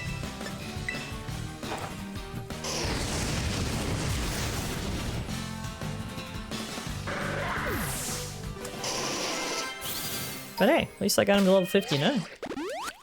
Bag at it. No, Floofy. Floofy. Who's a good Floofy?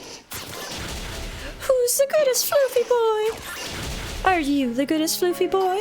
Yes, you are. You're the floofiest boy I've ever seen. Morgan! Oh my god, thank you! Not me complimenting Floofy Boy and Morgan complimenting me. Just a beautiful circle of compliments around here. You farmed Golducks this way? Nice. Yeah, I gotta say, it is nice. You can just slowly let the experience points rack up. And there's basically absolutely no danger to Floofy Boy here. It's all bugs. So we'll do this for, you know, 10-15 minutes and then we should be good to go in. Muffin's gonna dash in any minute now, miffed that she's not being called the floofiest. That does sound like a Muffin move, honestly. Mother, who are you talking to? Mother, I'm right here. Would you like to pet me? Nope. This thing is chasing me. These bugs are aggressive. We've had multiple of these bugs just initiate battles.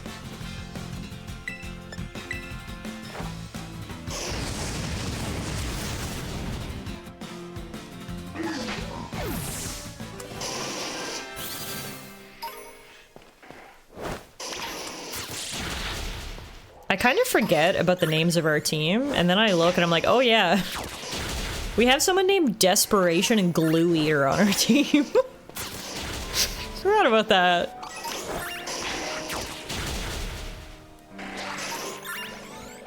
I will accept an apology in the form of treats and pets, Mother. Now hop to it, post-haste. Thank you for the shout out for Morgan. Yes, everybody go check out Morgan if you aren't already. She is great. I don't know why I did that. Nothing's gonna beat Corona Bat from the first one I watched. And then there was Second Wave too. Do you remember that? I don't know if you were here for that one. But in the ensuing Nuzlocke, we also had a Zubat named Second Wave. Why is Muffin British? That's just the persona we've crafted for her. She's a fancy British lady.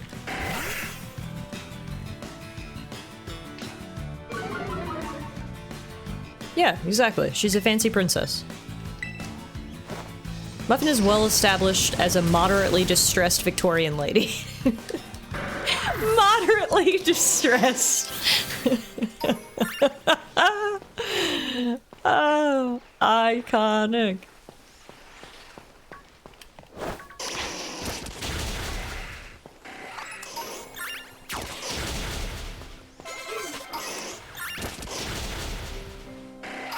Yeah, I mean, like, at baseline, Brits aren't fancy. That's why we gotta bring it back to the Victorian era.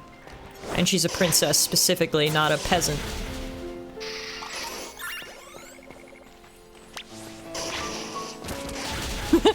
Evelyn!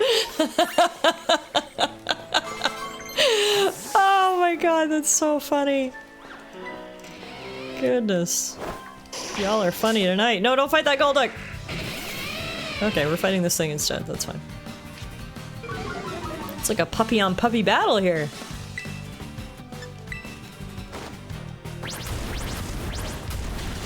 The Floopschwas! Oh, that's good. That's good. Let's reimagine Muffin leading the Marxist revolution in Canada.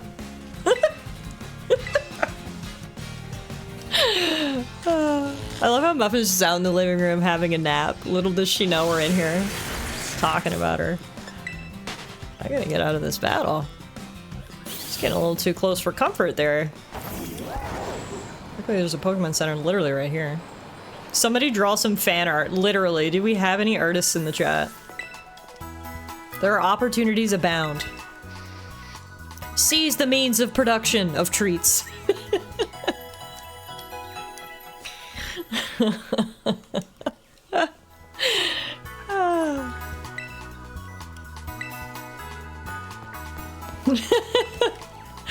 Oh my god, so funny. I give up, I'm downloading Persona 3 on Game Pass? Hell yeah! It's a fantastic game. If you like JRPGs, there's, in my opinion, nothing better, at least like today, in the modern day, than the Persona series. It has an amazing sense of style, the visuals are great, the music is maybe the best in all of gaming. Gameplay is simple yet fun. Characters are great. I personally love the mix of like school life and saving the world. You know, classic anime shit. You know how old I am? I played Persona 1 at release. Really? Holy shit, Travis. When does your first pension check arrive? I'm just kidding. I've only ever played 3, 4, and 5, which are kind of... 1 and 2, are, from my understanding, are quite different than 3, 4, and 5. 3 is kind of where the modern day Persona started, but I really do love the series so much that I should go back and play 1 and 2 sometime. Oh, right! Sorry, I forgot you were in America. Yes, no pensions for you. Maybe you should get Muffin to come down and lead a revolution.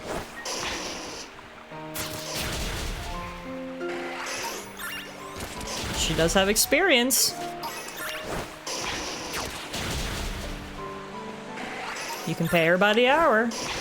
All checks written out to her mother. Communist cat pics in Discord! That is the best message that has ever been sent in this chat.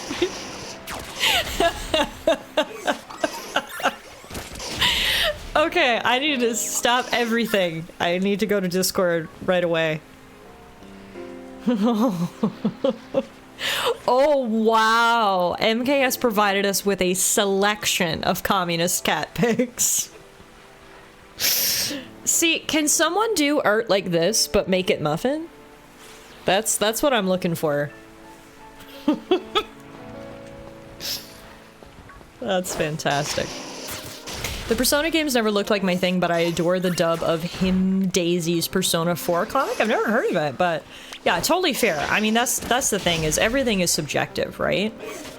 Games that I say are good just might not be up your alley, versus, you know, games that are universally lauded as like some of the best games ever, maybe I don't like them. Just because a game is objectively good doesn't mean that everyone's going to enjoy it, and some people just don't understand that. We all have different tastes, but totally get it. Hey, Meerkat, meowdy. There's communist cat pics in Discord if you're bored.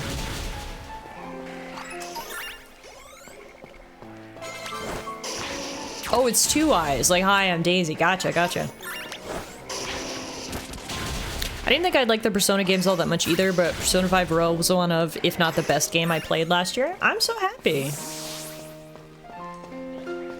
I'm glad you liked it.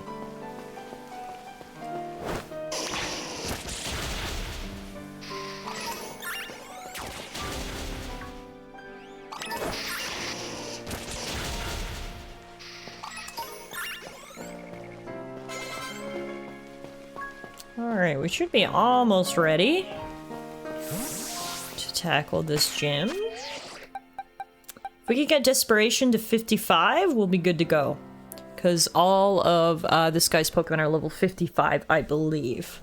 So we'll have Mr. Root at 59, Glue Eater at 57, and then Desperation at 55. We should be okay, so let's kill a few more bugs. Good night, 89. Thanks for hanging out.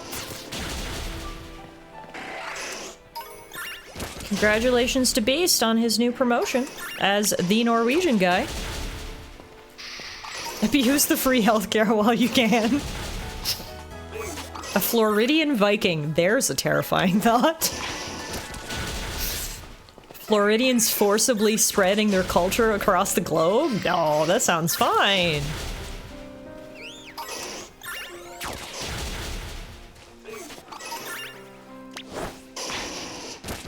Now I get healthcare. Bro, I just got 2 root canals today. Oh shit, Beast, how'd that go?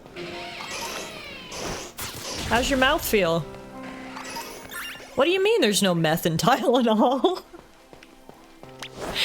Oh, we are bad. You know, Oh man, we are bad. But it's so fun. To quote my queen, Miss Taylor Allison Swift, they say I did something bad. Then why does it feel so good?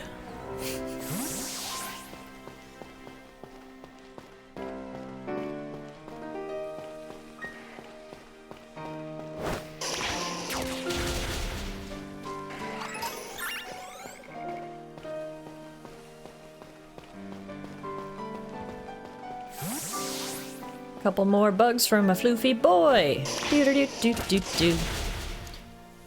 The amount of Scythers here is unreal. Like, I didn't know so many Scythers even existed in the Pokemon universe. We have found their breeding point right here. Wait, her middle name is Allison? It is, yes. Can you think of a whiter middle name? Of course her middle name's Allison. The only thing better would be like Megan or something.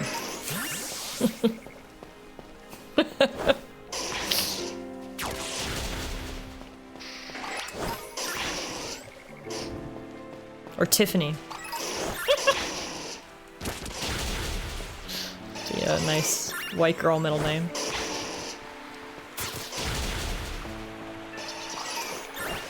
Got some different bugs here at night. I was literally just typing "says Tiffany." Hey, at least I'm self-aware, right? There we go. All right. Desperation just hit level 55, which means we're ready to go. Floofy, get back here. Oh, Floofy leveled up too, and Glue Eater's about to level up, so that's good. All right, let's do a little heal, and then in we go.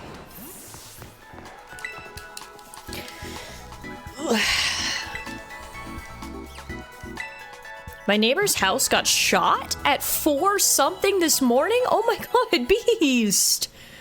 That is not a good day. Holy moly.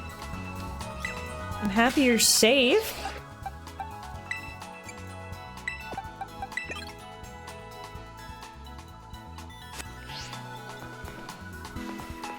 I just want to say, gosh, I love Majima. In the second game, when he has his construction company, and after every mission, they sing the little song. Oh my god, so good. That is a catchy song.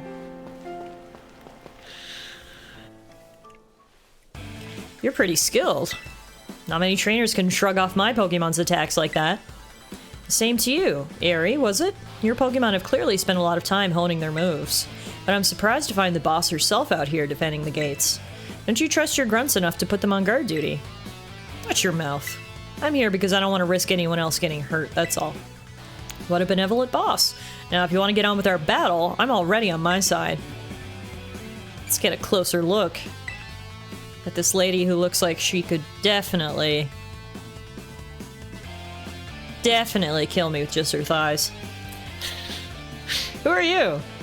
Tallara, there you are. I started talking to this girl since she looked like she was with Team Star. Then she and her Pokemon came at me without warning. We were just battling it out. Riri, I knew you'd be out here. Carmen, are you okay? You're not hurt, are you? I'm fine, honestly. Now get away from here. It's not safe. I'll take over guarding the base, Riri. You should get back inside. No, I won't back down. I can't. Oh, Riri, you need to stop this. Until the big boss comes back, I have to protect all of you in the Cap Squad. And everyone else here in Team Star, too. That's why you should get back to the base and rest up, even just for a little bit. As the boss of this squad, I just can't. Also, I love how we're this close and, like, basically in a cutscene, and the, I don't even know what you'd call them, flags on the gate are still not fully rendered. Like, what is that? I can't even see what the design is. I think it's supposed to be a flower. But it's like, this is not even N64 level. That's like fucking Atari level graphics. Riri, please, I'm your friend. Listen to what I'm saying. Fine, I'll go. I'm sorry, Carmen. Hey, that's no way to sign off. Let me hear a hasta la vista from you nice and loud. All this girl makes me think of is the cyber goths dancing under the bridge. Hasta la vista! I'm your opponent now, you two. Come on, I'll take you both down. Hey, Tallara, my Pokemon and I are actually running on empty after that last battle. Sorry to spring this on you, but do you think you could handle this grunt alone? Sure thing. Thanks, I'll be cheering you on from the sidelines. I'll protect Riri with everything I have. You ready to battle? I'm so ready. Then here I come. Clive never contributes, does he? No, all he does is wear a fake-ass wig. It's his only contribution. Alright, Mr. Rude. Let's get rude.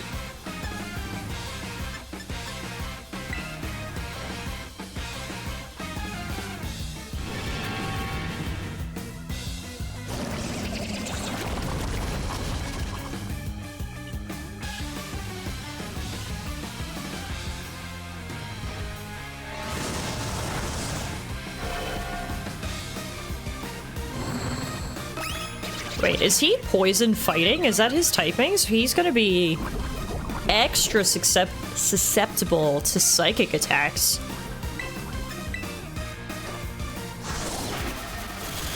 Yeah, no, he didn't like that. Bye! Mr. Rude disappeared and yet was still poisoned. I know! I was thinking that too. Talk about rude.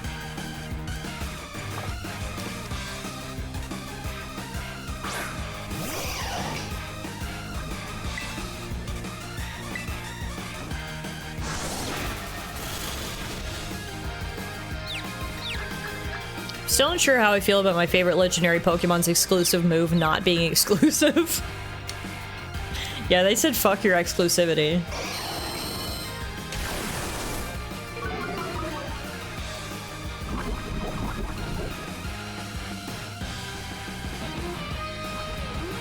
I'm just gonna be extra cautious because that's who I am now at the end of the Nuzlocke. We're gonna send in Desperation. Plus, she's so cute, she deserves screen time, so. Nice. Exclusive moves are just capitalist pig oppression.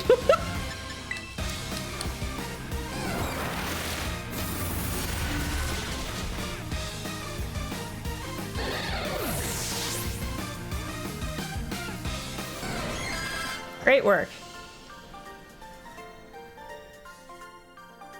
I lost, but my defeat's not the one that matters.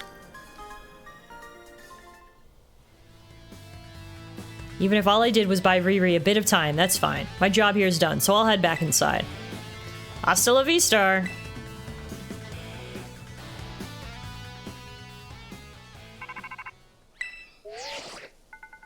I take it you defeated the guard out front.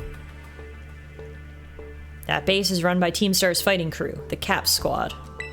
I don't know if it's CAF? C-A-P-H. I don't even know. I guess it's CAF. P-H making an F noise. Their boss, Aerie, is a skilled wrestler and coaches the whole of Team Star in Pokemon battling. Of all the bosses, she'll likely be the most alert to hostilities after our declaration of war. She might try to stop this raid in its tracks by challenging you to battle before anyone else. Yeah, we already met. I knew it. Tell me what happened.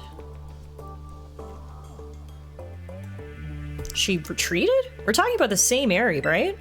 Well, it seems there's nothing for it now but to attack the base head on. Ring the bell on the gates once you're ready to kick off this phase of the operation. Time to wipe the CAF squad off the map. Ladies and gents, the English language, where the rules are made up and pronunciation doesn't matter. That's good. Alright, we're ready to go. Let's ring the bell on this. Like, look at this! It's supposed to be fists, I think. Why does it look like this? Why? Like, those flags up there are in focus, and then the ones down here are like... When stuff looks like this, normally you have to go get your eyes checked. Hey, Idaho, good evening!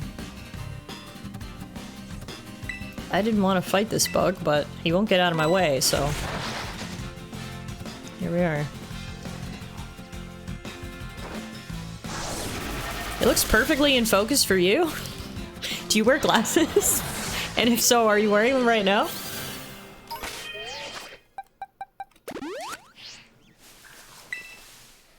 Are you ready to challenge Team Star using the first 3 Pokemon in your party? Sure am. Boom! Let's go! Final Team Star base.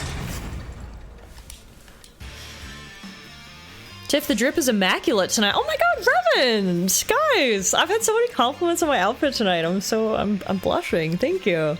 Yeah, I actually forgot I had this top. It's a really fun shirt. It's like a Pokemon dress shirt. And I saw it in the closet. I was like, well, we're playing Pokemon. Let's fuck it up. So here we go. I'm so glad so many of you guys like it. Thank you. If those flags were at a higher resolution, the frame rate would grind to a halt. Fair enough. Gotta do what you gotta do to keep the frames rolling. Even the smallest stars can light up the sky when they shine together as constellations. We're the last bastion of Team Star. Losing isn't an option. Hey kid, you listening? If you beat 30 of our Pokemon in 10 minutes, we'll call the boss out to deal with you. How's that for hospitality? That is your go-to rule. No, they're fighting type bees. There's just, for some reason, there's a ton of bugs outside this space.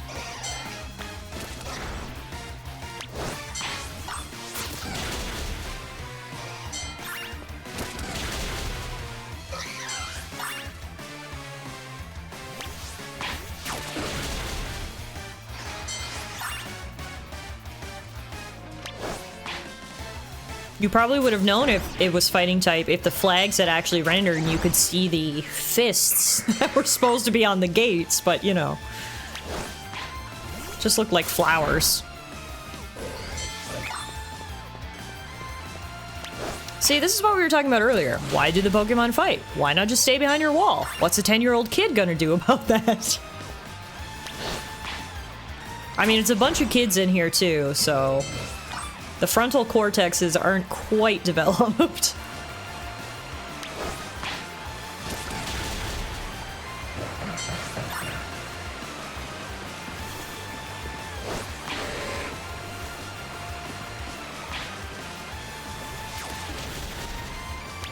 Why is there this random flamingo in here? This flamingo's not a fighting type, is he? Can someone please Google foo that and see if the flamingo Pokemon is a fighting type? Because now I just need to know. I mean, it goes back to Giovanni giving up a freaking Mafia enterprise because a kid won a Pokemon battle with him. True. The rules in this world are a little weird.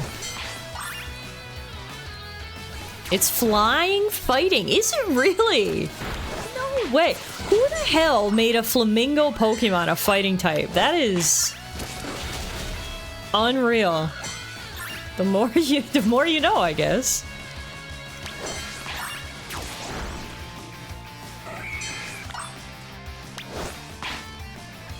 I mean, hey, at least they kept us on our toes with that one. Normally you're like a bird? Okay, flying type. Little would you ever think to guess fighting type. I mean, it's all leg. Like Hitmonlee and Queens. Oh my god, round of applause. Round of applause for MK on that one.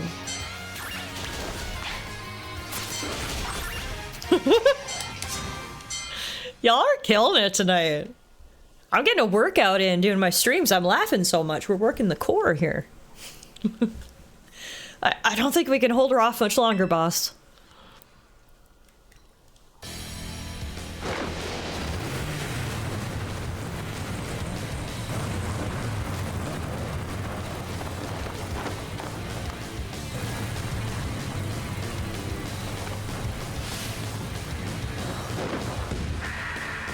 Boss of Team Star's fighting crew, Aerie. Okay, I'm ready. Doesn't matter who you are, I'll bury anyone who tries to take down Team Star. This time, I won't run away. Rah! I like the battle cry.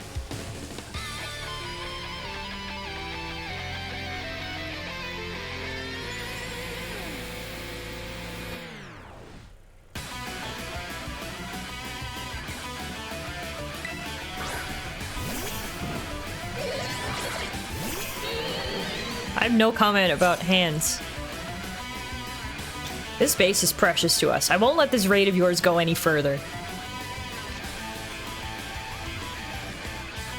So here's the thing, just a quick side note about Elden Ring because Beast brought it up. Obviously we all know there's a DLC for Elden Ring in development, and it seems quite substantial with the amount of time it's been in development. It's been 2 years now. A lot of people are saying, you know, we definitely got to see it sometime this year, and we actually did 2 playthroughs of Elden Ring on this channel. I loved Elden Ring. The only issue was those fucking hands. That scared I still think about them sometimes. That's how scary they were. So I was thinking about the DLC and I was like, well, we definitely got to play the DLC on the channel. I loved Elden Ring. But at the same time, I feel like I can't play the DLC till someone goes through the DLC and lets me know if there are any hands. You know, I'm gonna have to like give it a few weeks so someone can do a hand check and report back to me. I'm so glad you agree with me, Angry. Like, Beast, you called it. They know Sucker Punch. I'll be the first to admit, I'm a bit of a baby. Like, I definitely get scared easily, you know. I played the scary games, I get scared, it's fine. But, like, usually, you know, it's a laugh it off kind of scary. Those hands in Elden Ring are, like, the only things that I've ever encountered in a video game that have actually kept me up at night. Like, I genuinely would lie down to sleep and think about the hands and be like, ah! They're so bad. So bad. Should have had a face cam for The Thing. Yeah, so we watched The Thing on Saturday. It was actually really good, and I actually really enjoyed it. The only issue is that there were definitely a few moments when I was like, what the fuck? So a face cam probably would have been fun. Do jewelry stores give you flashbacks? A face cam during the thing would have been top tier. There was some fucked up shit in that movie, man. It was really good, though. I said this when we were watching it. I liked that it was almost a psychological thriller more than it was a horror movie. Like, it actually, like, it was really cool and it was making me think. And then it was, like, you know, a few moments of disgusting.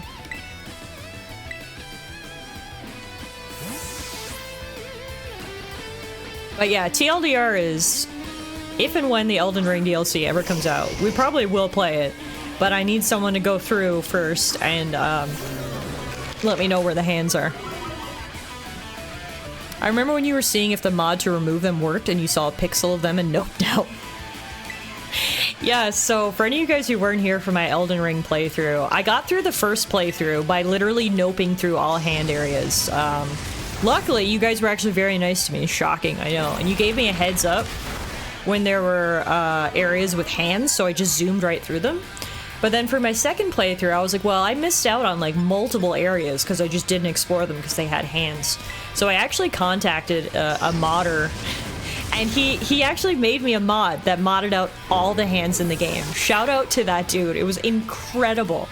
So then I replayed the game handless, and it was fantastic. The only issue was I was having some trouble getting the mod started at first, so I had to do multiple times where we went into a hand area to see if the hands were there or not.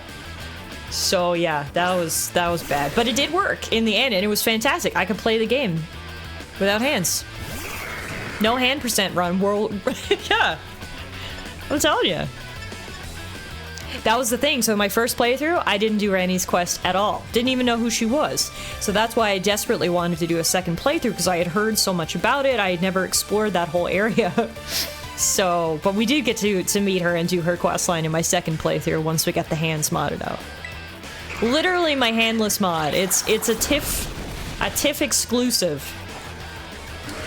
I have a mod for Elden Ring that removes all hands. I heard I replayed the game handless, and I'm imagining you dropping the controller because no hands. I refuse to lose, so please, lend me your strength. Last Pokemon, guys. But yeah, TLDR, Elden Ring is a great game if you can use that mod that takes out the hands. Would recommend. I'll send it to you if you need it.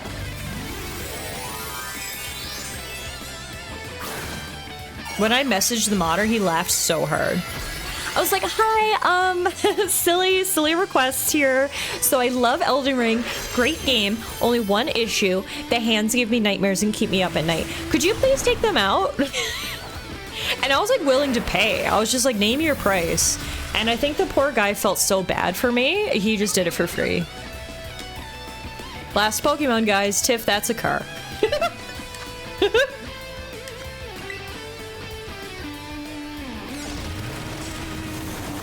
I mean, true. Fair. Well, that's what he asked at first. He was like, do you want me to replace them with something else, or do you want me to just take them out entirely? And I was like, I didn't know. Oh my god, I'm a moron. I used Heal Pulse, just assuming that it would heal me. Maybe I'm not a moron. I feel like that's a proper assumption to make. And it actually healed him. Okay, well, fuck that.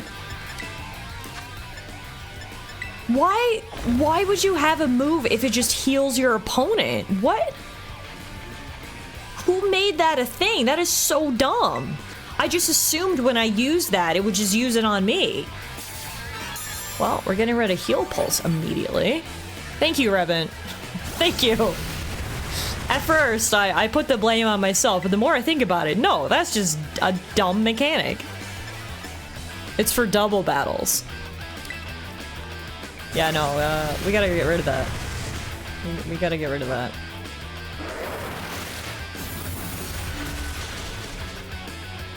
Alright, we're almost done, luckily. Just gotta use a few heals here.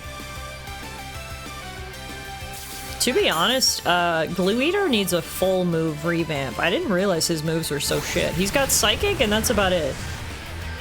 So we're gonna do that after this battle. Yeah, healing moves are usually self-cast. That's a reasonable assumption to make. Stuff like Roost, for example. Exactly! Exactly. Anyway, luckily it was not a fatal error. Down goes the final Team Star boss. And her dumb car Pokemon. Sorry, Eri. Great job, Glue Eater. High five.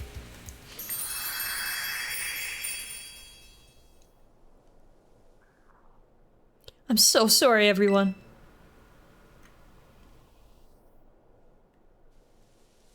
About a year and a half ago, the final flashback. I'm so sorry. I think I went a little too far. Nah, don't worry about it. Oh, wow, that was a lighting change. Jesus. We're the ones who asked you to put us through some tough battle practice so we can train up. Yeah, but truly, you need not apologize, my lady. Thanks to thy sage instruction, I am making swift strides toward mastering the art of battle. And I could never have evolved my Pokemon without you, Eri. Even the big boss said it's thanks to you that we have a fighting chance against our bullies. See? Nothing but gratitude. To us, you're the brightest star in the whole team. Come on, quit being silly. Just one thing. We've been training for 4 whole hours now. I'm totally pooped. I'm sorry. You all really should take a break. I'll go for a run while you rest up. My lady, we 4 have each trained in our turn, but you, our steadfast mentor, have rested not once. I cannot help but worry for thy health. Glue Eater's getting an extra stick to nibble on tonight. Thank you for your concern, Atticus. But lately, I feel like I can take anything, even if I'm really tired or feel like crying. Remember that time we all got together and riffed on the gym badge designs to create our very own star badges? Well, I don't know what it is, but just looking at my star badge makes me feel so strong. Like I want to give it my all. I gave my all, but it wasn't enough. I wasn't enough. You showed amazing strength. Even if the code didn't require me to give it to you, I'd want you to have this. She is so tall. Girlie's probably like 16 and she's already 6 foot tall. I'd like to see you try out my trademark move too. Here, this one's for you.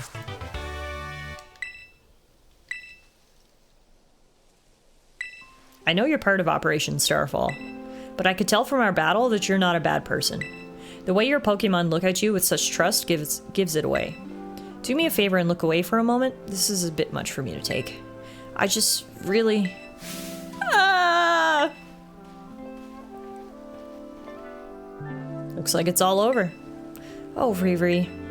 This is the Team Star member you battled at the gates earlier. I asked her to come along for a talk. So, what did you want to ask me? You seem to be on much friendlier terms with Eri compared to the other grunts. Why is that? Oh, you spotted that? Well, alright. I don't mind telling you. Truth is, I used to hate Riri. She's an amazing trainer and athlete, and she's really pretty too. It took her no time at all to become popular at the academy. I was queen of the class before she came along, but then everyone liked her more than me. So let me guess, you started to pick on her. Pretty much. I got our classmates to join in too. We were all so stupid. But in the end, kids are always fickle, and once one thrill wears off, they look for something new. Before long, the class chose me as their next target and started bullying me instead. I guess I deserved it, but then Riri, she chose to help me even though I'd been so horrible to her. She told me that she understood how hard it is to have no one on your side, and she invited me into Team Star. Even after you bullied her like that, what a kind girl. She really is, and joining the team has worked out great for us. It's been so much fun. Fun? There are rumors that Team Star likewise engages in bullying. After hearing my story, do you really think that's true? No, I merely... Riri and the rest of Team Star made me who I am today. Please, don't take away our greatest treasure.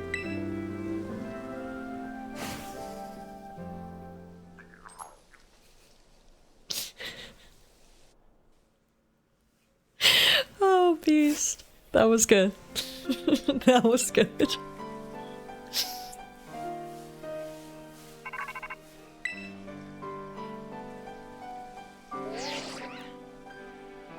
Tallara, it's me.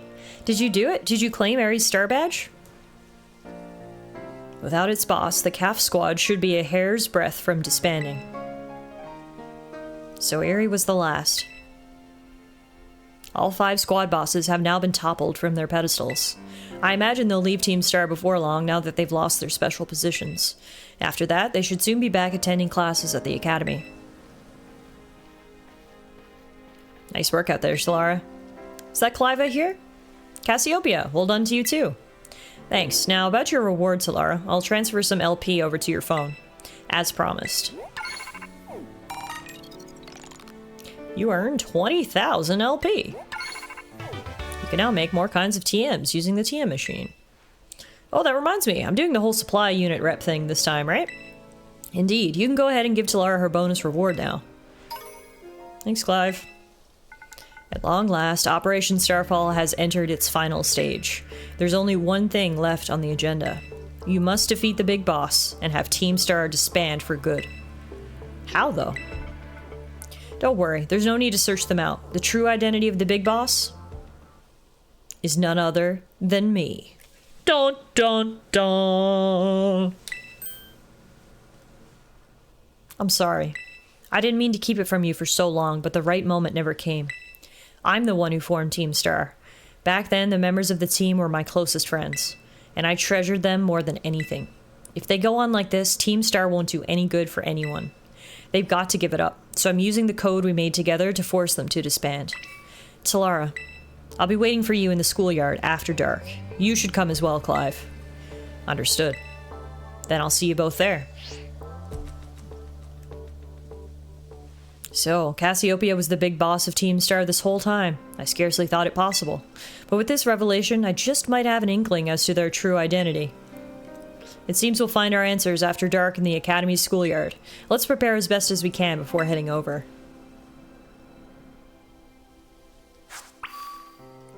Alright, that's another one down, guys. There's only one more badge, if you want to call it, left to get, and that is our final Titan. Now, this Titan might be a little tricky, and the reason why is because of its typing. It is a water dragon type. So, again, we're not going to have anything that's directly beneficial, but some of our Pokemon do know moves that should help us out. For example, Desperation knows a Fairy-type move. Mr. Rude knows a Lightning-type move. Glue Eater might learn some other moves if we can teach him some. So let's take a look at what we can do here. Glue Eater just needs to learn a whole bunch of new moves. Doesn't Fire wreck Ice? No, it's Water Dragon. Not Ice, unfortunately. Otherwise, yeah, we'd be good. Electric won't work? Wait, why? Ooh, Blizzard will work, though. Dragon is strong against electric. What the fuck? Oh. Yeah. That's right, we're gonna have to spec some ice into Glue Eater. It's so funny to say.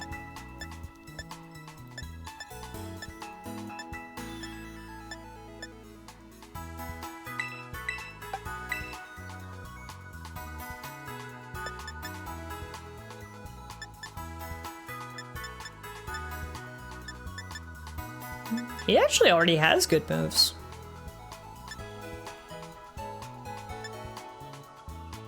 Let's get rid of Sucker Punch. You stand Glue Eater? Don't we all?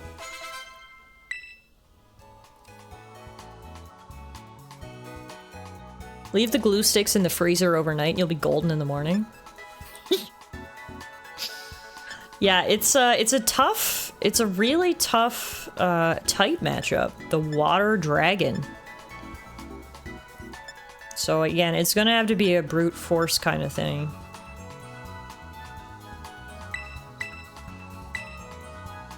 I love Glucicles! Okay, we can teach Mr. Rude a Fairy-type moves. That's good.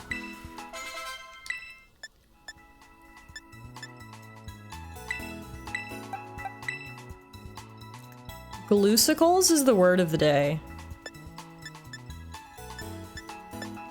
Buy heal pulse. You suck.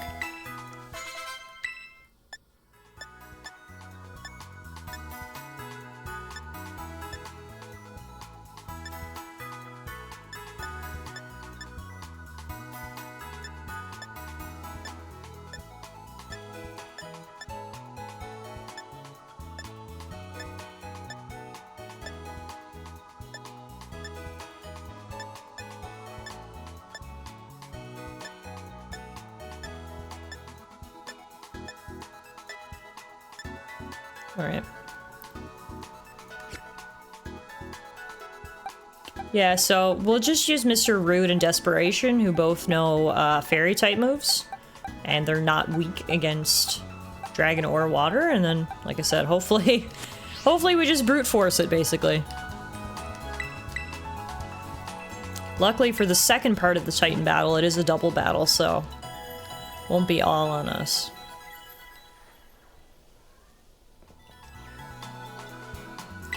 Alright, I literally can't believe I'm gonna say this. I never thought we'd get to this point, but are you guys ready to go get the final badge? There's so many moments during this run, I never thought we would make it this far, but somehow we have rallied. And one more challenge stands between us and all of the badges. It's right here in the middle of Casseroya Lake. The search for the false dragon titan. A highly dangerous Pokemon said to lurk in Casseroya Lake, luring other creatures close and then feeding on them. Appearance unknown, but mouth likely large. Use extreme caution. Who wrote that? Why do we care about his mouth size? That's weird. Alright.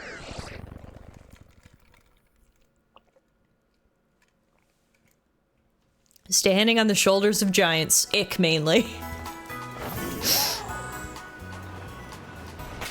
Should have made a little marker on our map of where we're going.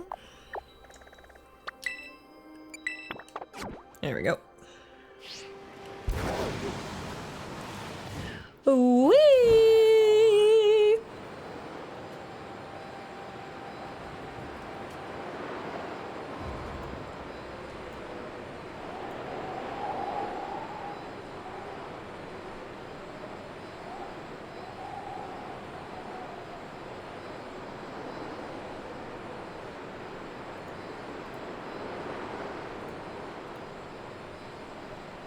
Wow, we are losing altitude quickly. Oh, it's because I'm falling into a cutscene, I think.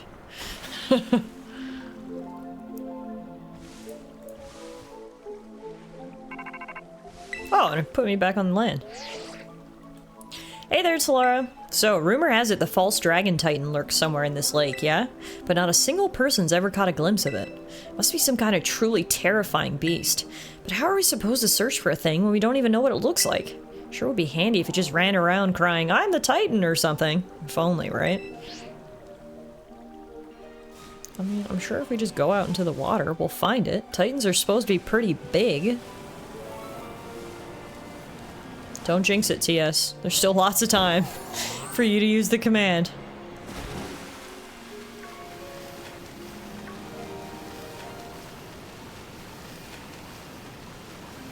So many water-type Pokies out here.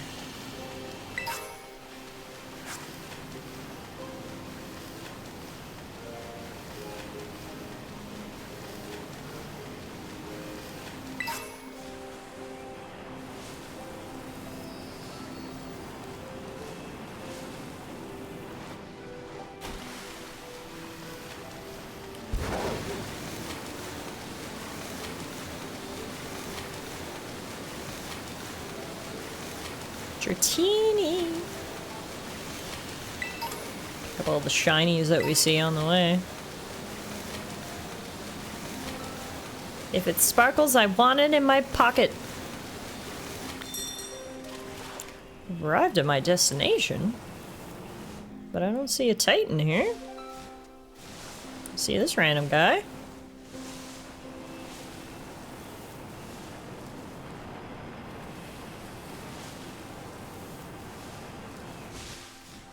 Wait a minute. What are these little blobs? Sushi! Oh! You're a Pokemon! Oh my god, it's so cute! Tatsugiri!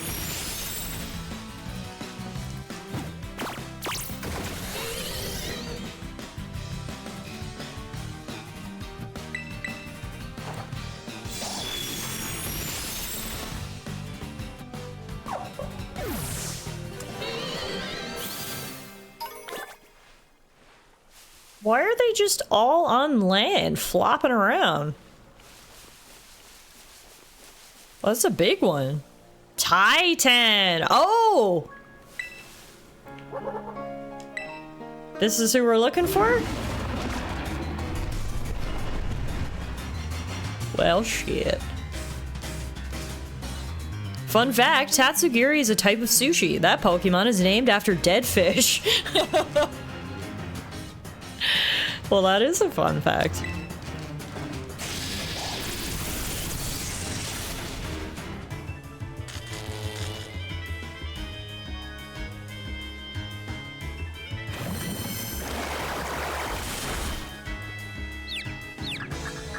Oh, hi, Muffin. You just woke up from your nap?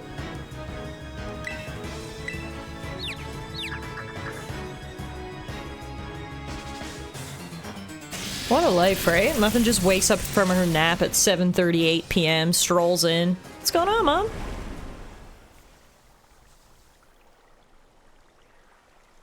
Not a care in the world. Alright, guess we gotta follow that thing.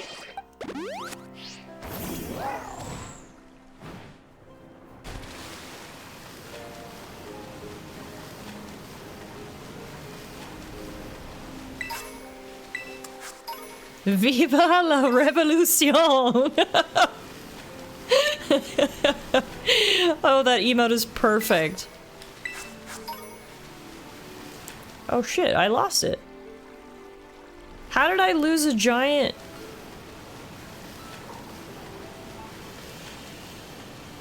thing? No, here. So this must be his little buddy?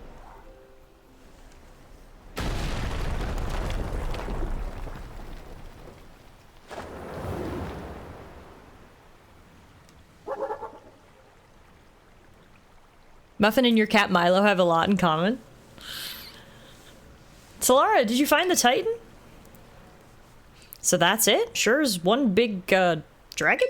Wait, is it even a dragon? Or is it a fish? Huh? Speaking of Muffin.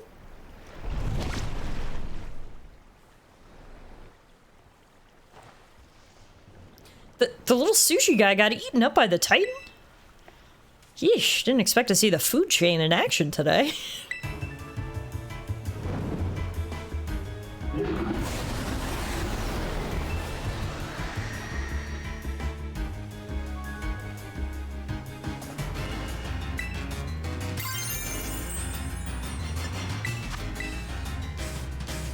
This food chain's got me pretty fascinated. I'm gonna dig in and make a meal of this battle. He was powered up by eating sushi.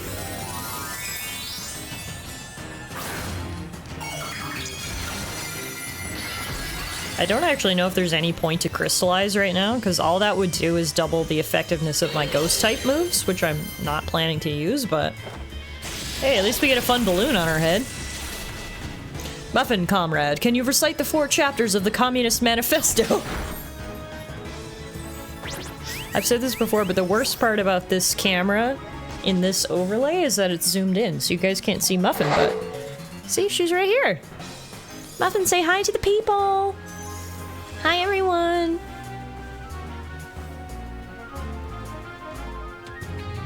My girl.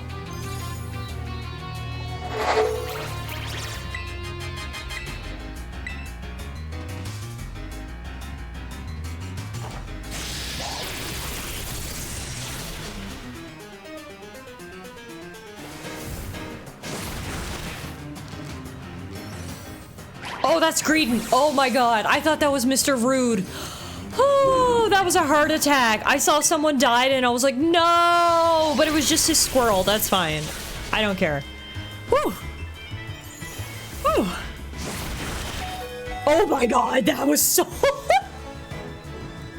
Speak too soon! Mr. Root has 2 HP! Yo! First it was the squirrel who gave me a heart attack, then it was Mr. Rude, but it's okay. Woo! Wow. Pulled through by the skin of our teeth yet again. That is the theme of this Nuzlocke. Jesus. We did it, Tallara. Now that the Titan's taken care of, next up on the menu is that Herba Mystica. Huh? Whoa, the little sushi guy escaped without becoming that thing's lunch. Titan! What? Does that thing want to fight too? So here you go, guys. This is the real Titan. All along it was this fish. And now we gotta battle again, but luckily for us, our Pokemon were magically healed in between the battles. So this is where the water dragon comes in. At some point you're just pulling through by the bone of your teeth.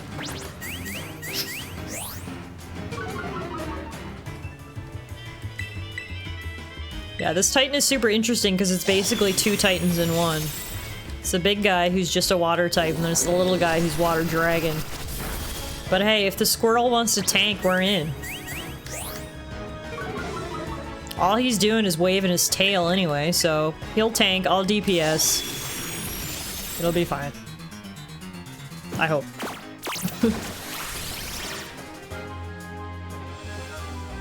Cannot believe Mr. Root had 2 HP. That is insane.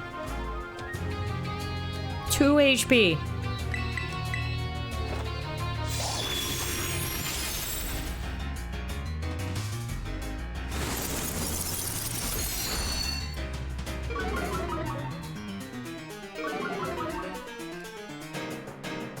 Oh yeah, Mr. Squirrel's definitely built to be a tank, and we're definitely built to be a DPS, so it is working to our strengths. Alright, now the Titan is down. Woohoo! That's it, everybody! We got every single badge in Pokemon Violet! That's more badges than usual. That is 8 gym badges, 5 Titan badges, 5 Team Star badges for a total of 18 badges. That's so many badges! Obviously, we're not quite done yet. We still got the Elite Four and the final bosses of the other 2, but I think it's only fair that we have a little celebration here, because I didn't even think I was going to get to this point. So this is a little victory. Cheers to all of you. There's more badges than the previous runs combined. Truly, I'm literally shocked that we did this. There was more than one moment in this run where I was like, no, it's over. Like, it's completely over. Somehow we pulled through. We've reconstructed our team multiple times. Not a single one of our current team members is an OG. We've mixed and matched some Pokemon. I think we've had 15 casualties, but we never gave up. And there you have it. The final Titan falls. Mr. Rude leveled up. GG's. Oh, that feels good. Oh man, that feels really good. Because it's like, even now, don't get me wrong, I want to finish this whole thing. Okay, let's make that clear. But even if we don't, at least we can say we achieved something, rather than just a wipe. Even if we did wipe now, I would feel not fulfilled, or maybe not happy, but this is still a milestone, I think, getting all the badges. Because the only other time we've ever gotten all the gym badges was Fire Red, which was the run we'd actually completed. In all my other runs, we couldn't even get all the badges, so this is already a step in the right direction. But we gotta close it up now. Phew, nice job, Tallara. That's my hard-working little bud. If you wipe now, you get a B+. Hey, I'll take it, man. I will take that to the bank. Maybe the Titan was both those Pokemon together, like some kind of combo meal.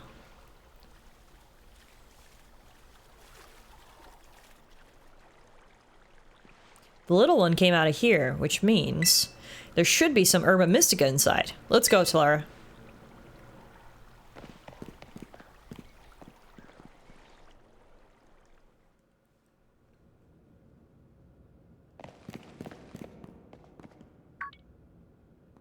That must be it.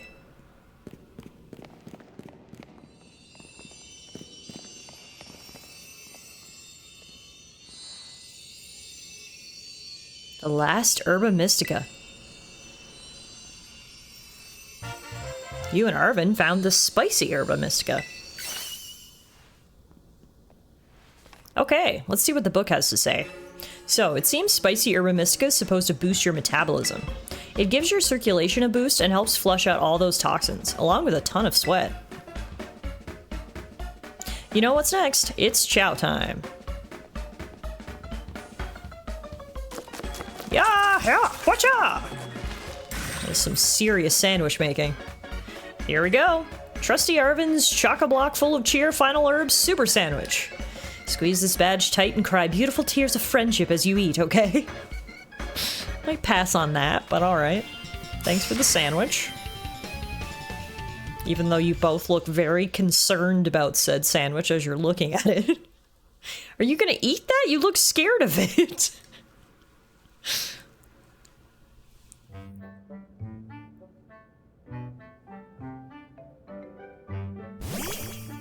And here comes the food grubber himself.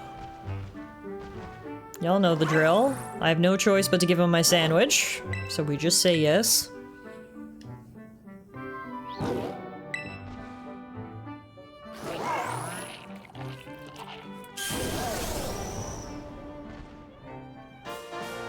Right on, we'll be able to climb up vertical surfaces now. I guess it's Mabostif's turn then. Sweet puppo.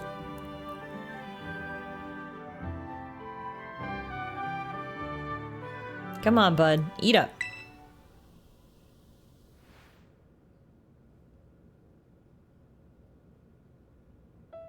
It's gonna make you all better, I promise. Tallara and I, we really did our best to get this for you. We're gonna play with your favorite ball as much- No, stop it right now! No, no, no, no, no. Oh no! That is heart-wrenching. So heart-wrenching that I don't even care about the subtle flickers on Arvin's face. We're gonna play with your favorite ball as much as you want. You know, just like we used to. Please, get better. That's all I want, really. Oh.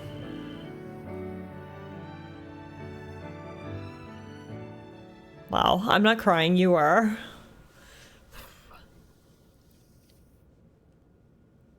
Pets are just too much. Human sick? Meh. Pet sick? Oh. It's too much for my poor heart to handle. Mabostif. You did your best, bud.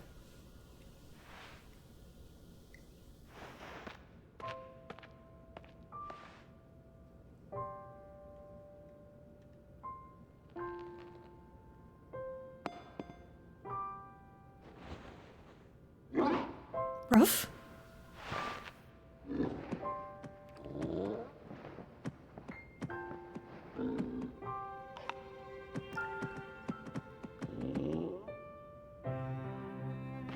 Bud!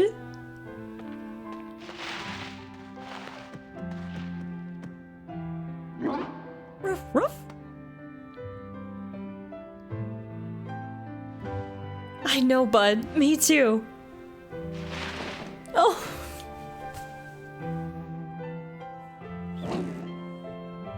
That is genuinely so heartwarming.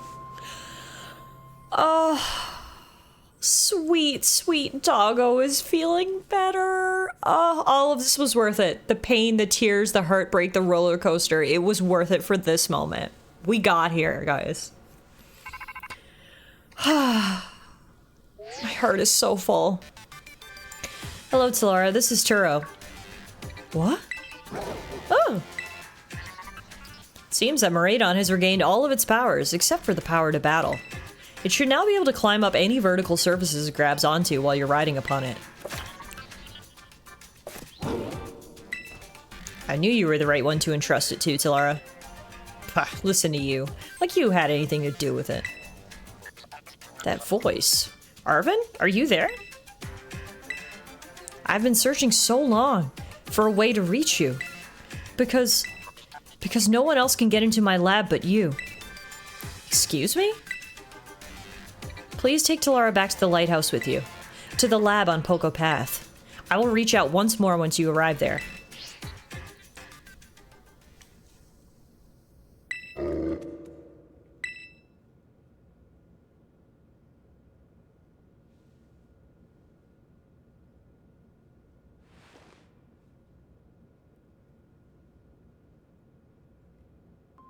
I guess you probably already know, but that's my dad. I didn't know that, actually. That's news. Always buried under his work, off pursuing his own research, never at home with me. That's the first time I've even heard his voice in years, you know? And now what? The first thing I get is to be treated like some kind of errand boy? He's seriously unbelievable. But I'm guessing you and Miraidon probably want to go, eh? Not gonna lie, I feel like my blood's boiling, but sure, fine. I'll get you into the lab. What else can I do? The lab is off Poco Path, at the lighthouse where you and me first met. Come on, let's get moving before I change my mind. Oof?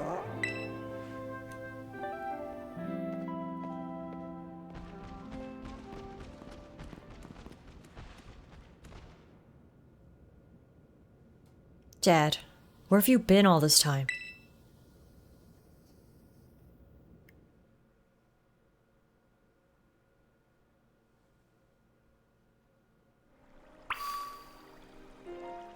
All right.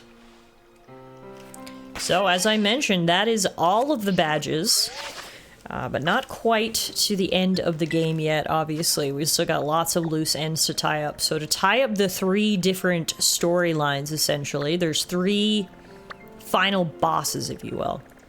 We need to go to the Pokemon League, go through the Elite Four, battle the champion, classic Pokemon style. Then we also need to go meet and battle Cassiopeia, who said she's going to meet us at the schoolyard. And then finally, we need to follow through with Arvin to the lab on Poco Path. So I don't know what order the game wants us to take them in. So let's take a look.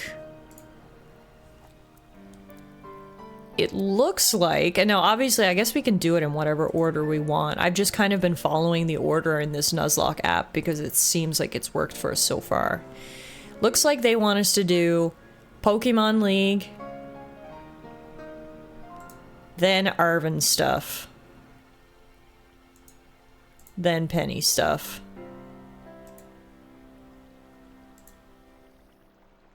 Okay.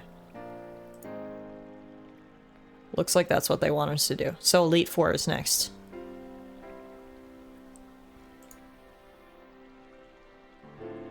Yeah, so in each of the games, the professor is different.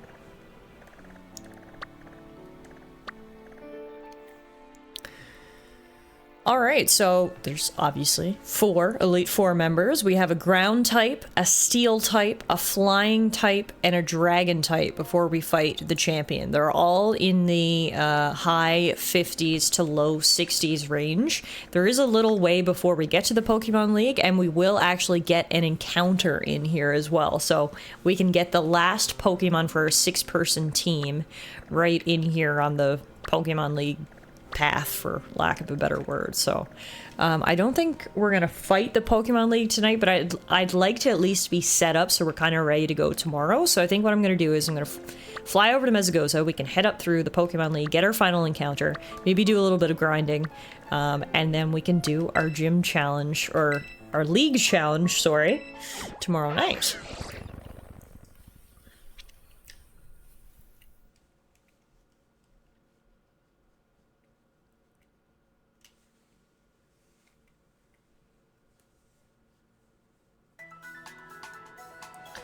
Now, how do I get to the Pokemon League from here? There's a certain exit I need to take.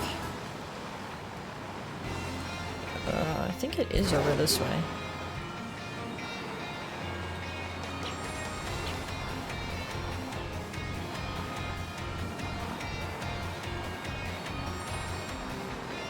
There we go. Through this kind of sketchy looking cave.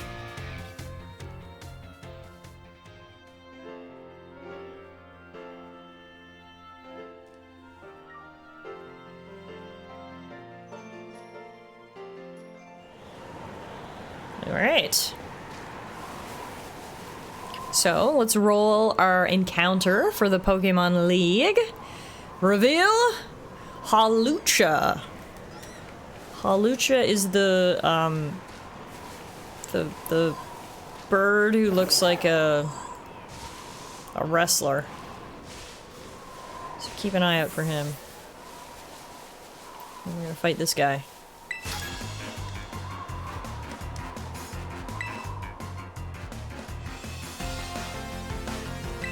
Pretty sure Hawlucha is flying fighting, so let's go. We don't have flying.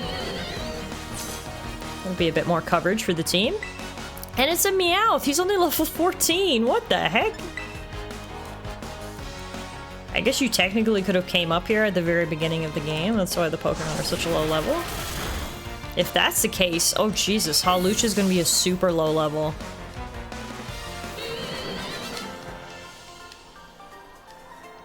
How do you spell that? Hawlucha. Yeah, MK had it. Hawlucha boy! Honestly, if the Pokemon here are such a low level, perhaps I'll go catch him in a different area because we've seen him around. So he'll just be at higher level and it's less grinding for us.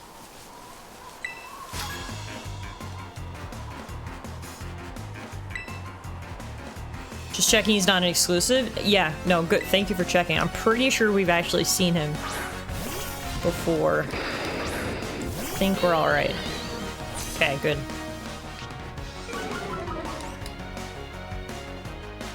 Oh, this guy's now randomly level 56, so the levels are all over the place here.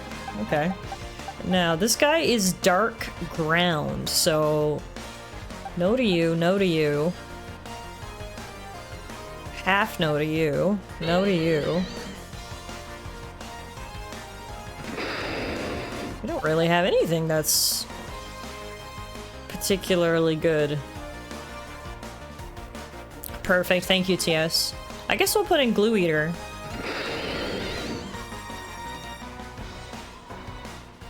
Or we could just put in Kickback. Is Bug good against Dark, or am I making that up?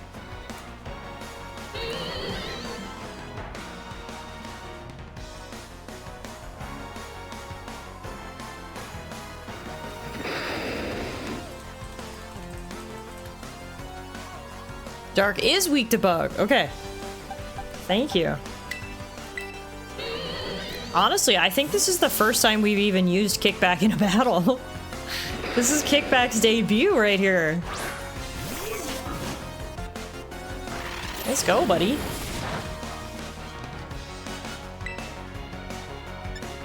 So what is the deal with First Impression?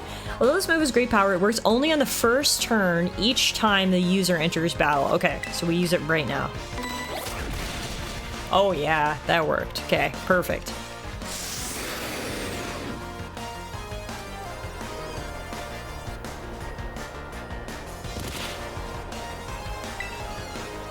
So then we switch to X Scissor for the follow-up move. Okay, awesome.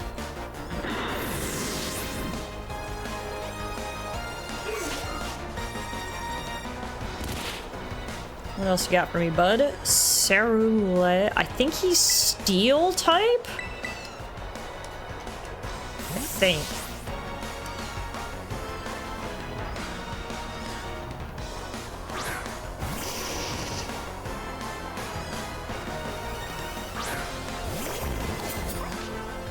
Oh, no, I guess he's not. Oh, no, he's Ghost Fire, I think. Alright, well, that's fine.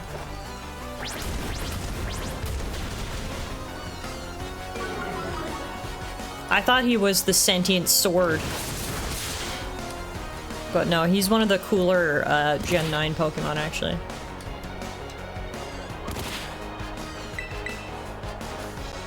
I actually had him on my team in my original playthrough.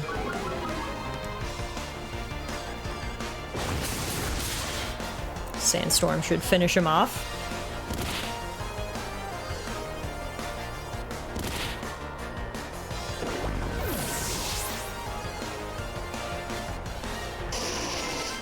Perfect. Now Bronzong, he's the Steel type.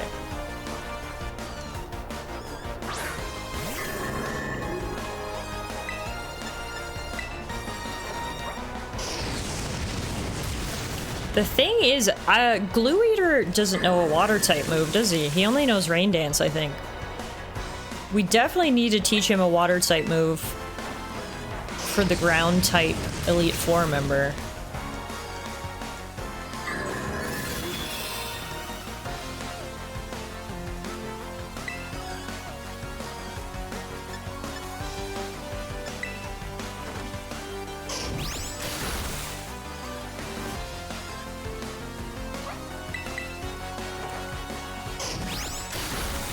When we get up to the Pokemon Center here, I'm gonna see if we can make any TMs that Glue Eater can use, because pretty sure when we went through the TMs there was nothing else he could learn, so see if I can make something. But alright, so another battle down. I mean, I don't even see any Hawluchas around here, but that's fine. I'm gonna go to where TS recommended. Pick him up.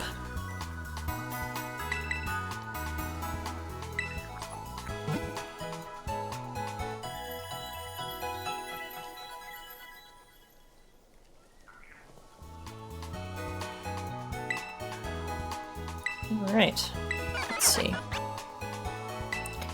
I want a TM made, please. What do you got for me in terms of water moves? Water Pulse, okay, good. He can learn all of these, so it's just about which ones we can make. We can't make any of them. Me, oh look, he can learn all of these! Also me. Has none of the required materials. Alright, well... Did I miss any water type moves in my original canvassing of my TMs? Is Surf a thing in this game? Yeah, the move is a thing. But you obviously don't need it as a HM. I don't know where you get it though. If someone wants to use some Google Foo and let me know where I can get the Surf TM, perhaps we should go find that and teach him Surf. Yeah, I don't have any water moves. That's my issue. I literally have none.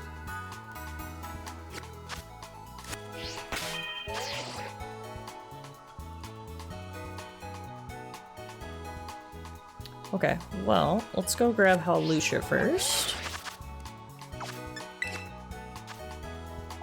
Now that we've used the Pokemon Center here, we can just fast travel back at any time. Yeah, I remember seeing Hawluchas in and around here, so let's go take a look. Can be created in the TM machine after clearing the Glisado Mountain Gym, as well as after defeating the Team Star Fighting crew. Oh, it must have been in here. Okay, well, what materials do we need? Waterfall, Liquidation, Surf. Yeah, here it is. It doesn't even say what materials we need, though. Oh, but it looks like you can also find it. Or you can find Waterfall at Casaroya Lake in North Province Area 2. You need Finneon Scales, Wiglet Sand, and Finizen Mucus. Ew, that's disgusting. Okay. We might have to go grind that. Let's look for Hawlucha first. Because he obviously needs at least one water type move before we go into the ground type. Leader.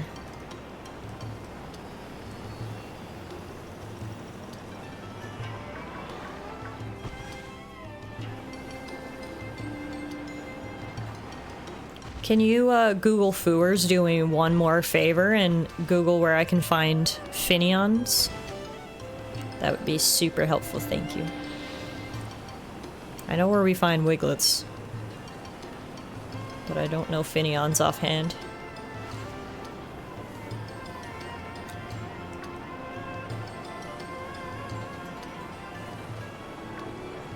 Alright, I have seen Hawluchas around here. I think they're just a bit of a rare spawn because obviously this is a bug-infested forest, but we'll do a couple laps. I should be able to find one.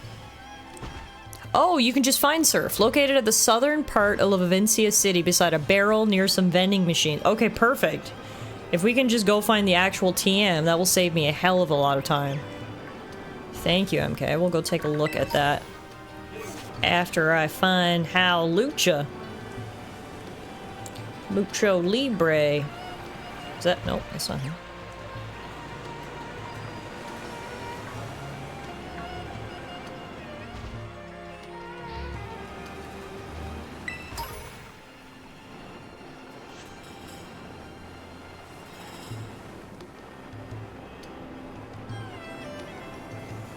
I really like the music in this little forest. It's like a tiny slice of rural Japan, just stuck up here in the corner of this map.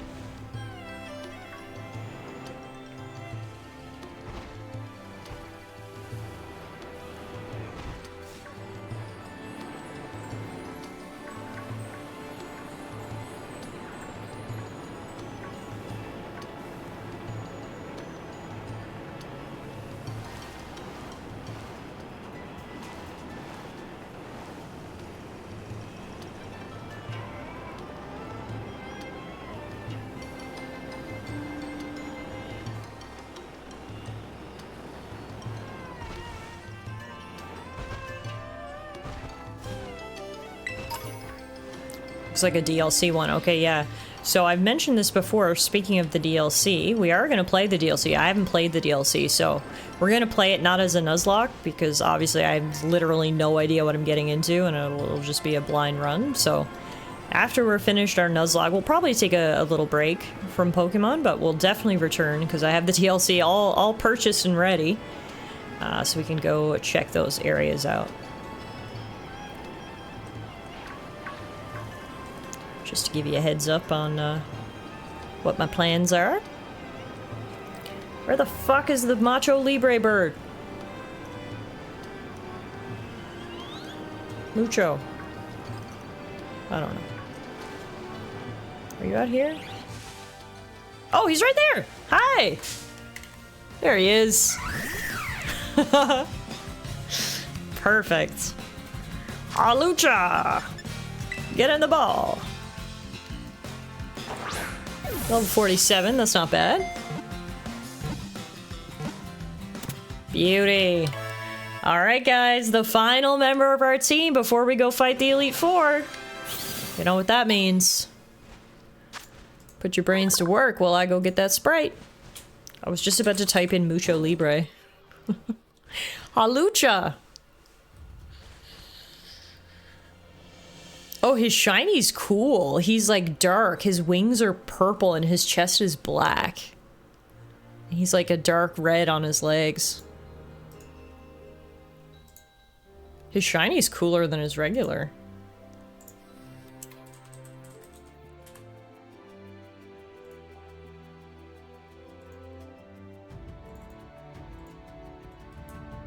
Yay, we got a full squad again. It's a miracle. I love it. I love how full it looks.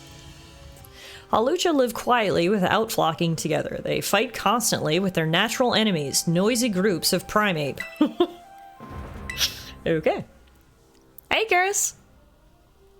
Oh, that's a good point. Let's just call him Nacho Libre. Yes. Will it fit? Did you... Nacho... Yeah, it'll fit. Nacho Libre, it is. The name just wrote itself.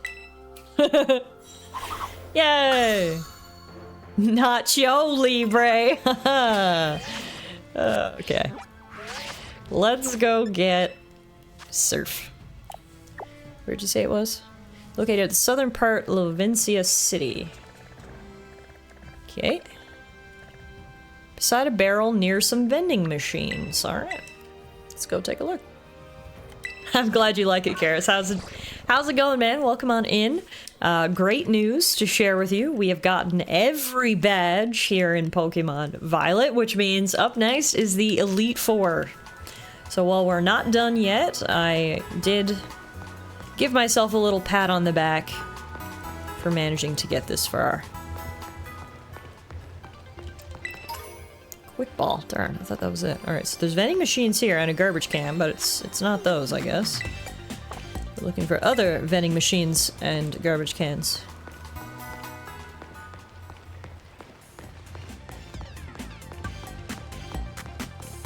Kickback is still alive. Oh, this might be it. Yes! Alright. Kickback is still alive. Nobody has died tonight. We still got Mr. Rude, Desperation, Glue Eater, Floofy Boy, Kickback, and Nacho Libre. Everyone is still kicking. Alright, let's teach Surf to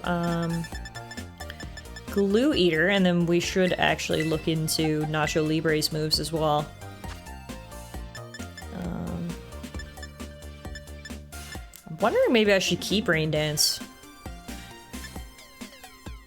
Let's get rid of Drain Punch instead, because he's a special attacker anyway.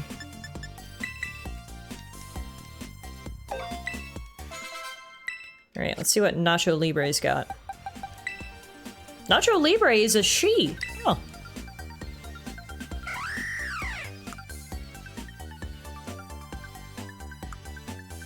So it knows Taunt, Roost, Sword Dance, Flying Press. Yeah, not the best. Okay. Let's see what we got. Start at the bottom of the list. Close combat? Maybe. Yes, I can relearn moves that they would have learned, which is a really nice feature, in my opinion.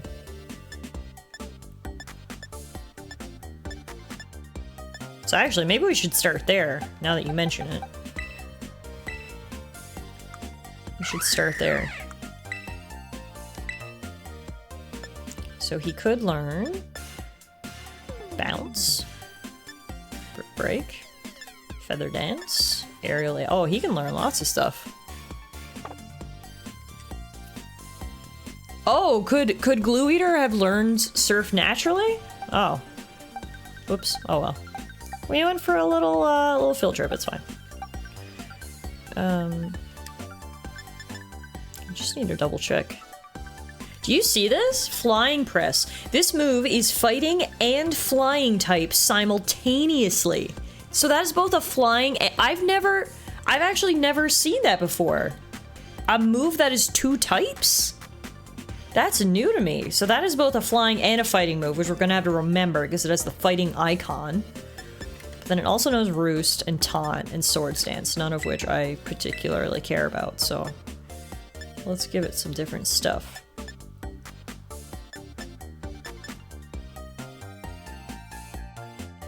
Watch that just be flavor text? Well, yeah, I'm worried.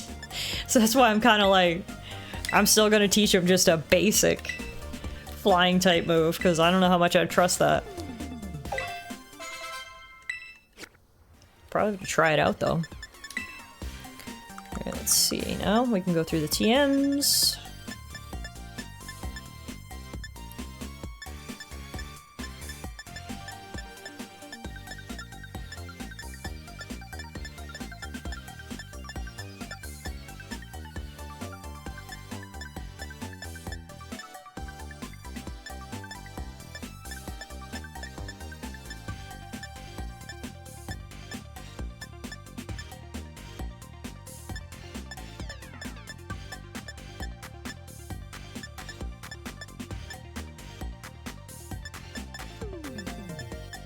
Honestly, I don't have a ton for him. Alright, well let's teach him one of these grass type moves, because for some reason he can learn grass type moves, so just from a coverage perspective.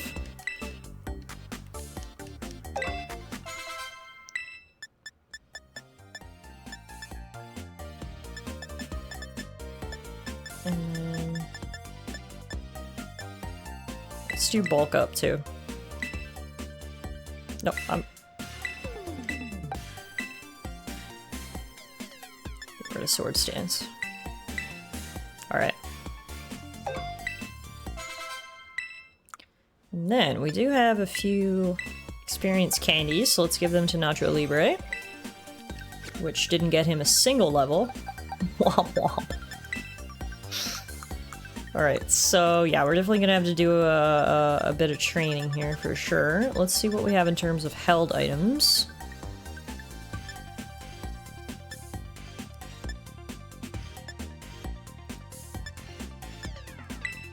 Give Mystic Water to Glue Eater.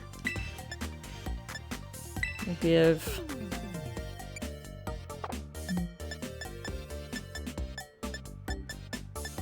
I mean, if those are our only options, we may as well give Soft Sand to Fluffy Boy, because he actually knows a ground type move. Generally, unless your defenses are awesome, Sword Stance is better than Bulk Up, says Google Sensei. The more you know. Well, alright, we can go get Sword Stance back then. I just assumed it would be better because it raises 2 types. But alright, Sword Stance, you're coming back.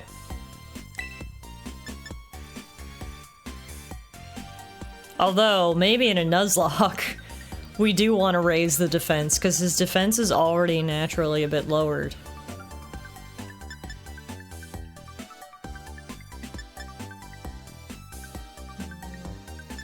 Look, I'll trust Google Sensei. I will trust Google Sensei and Travis. Alright, so, now we're gonna do some grinding. So I think I'm gonna do what I did earlier and just go back to that area that's chock full of bug Pokemon and let Floofy Boy run wild. Because that seems super effective. And probably most importantly, not very dangerous. So let's go do like 15-20 minutes of grinding here. And then hopefully we'll be at least close to ready to tackle the Elite Four tomorrow night.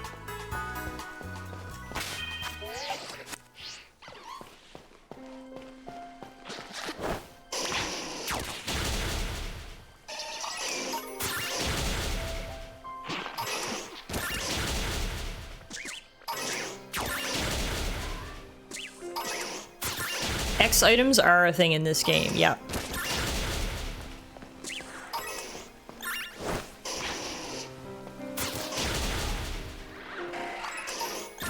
Massacring the local Scyther population. All in a day's work.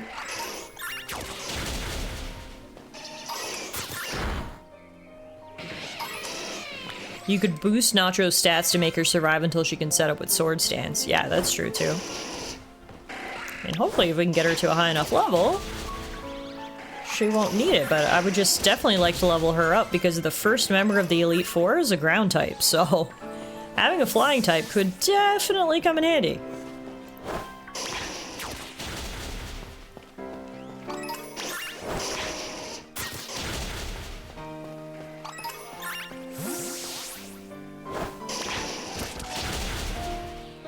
So the Elite Four, I should just tell you all the types. It's ground, steel, flying, and dragon. So ground, we're good. We've got a flying type. Steel, we're good. We got a fire type. Flying, we're not really good, to be honest. Now, 2 of our Pokemon do know electric type attacks, so we're kind of going to have to brute force that one a little bit.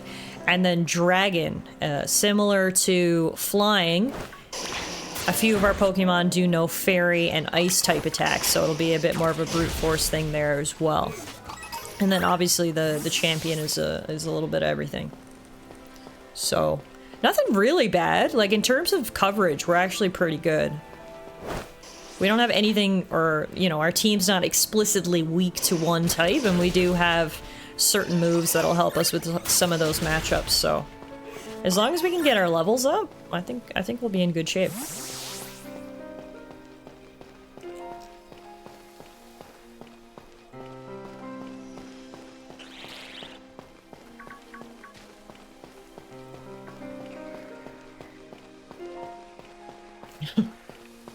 Laughs in horse! Oh, Dahmer.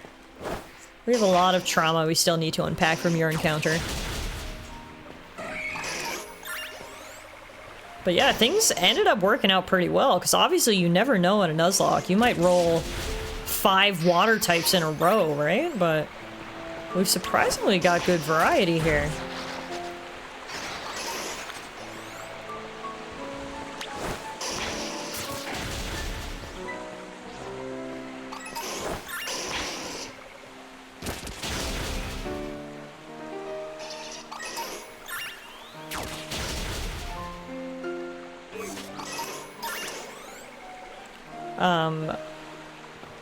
I should make it clear what my mindset is going forward as well.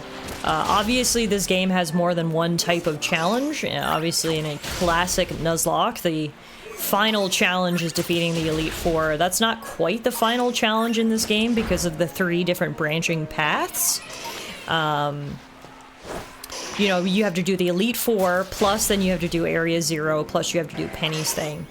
And we are going to do all of those, but I just want to let you know, for the purposes of the Nuzlocke, I'm going to consider the Nuzlocke complete after we do the Elite Four. I'm still going to do the other challenges, and hopefully we can Nuzlocke through them, but basically I'm not going to wipe the run if after the Elite Four we lose Pokemon, if that makes sense. Like, when we're that close, I'm just going to see it through to the end. In my opinion, that's almost like post-game content, the stuff after the Elite Four.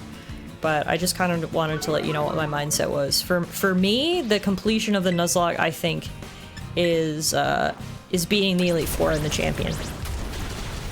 What level are we aiming for with Nacho? The ground-type gym leaders Pokemon are level 57, so at least 57, probably closer to 60 if we can. That's what I'm aiming for.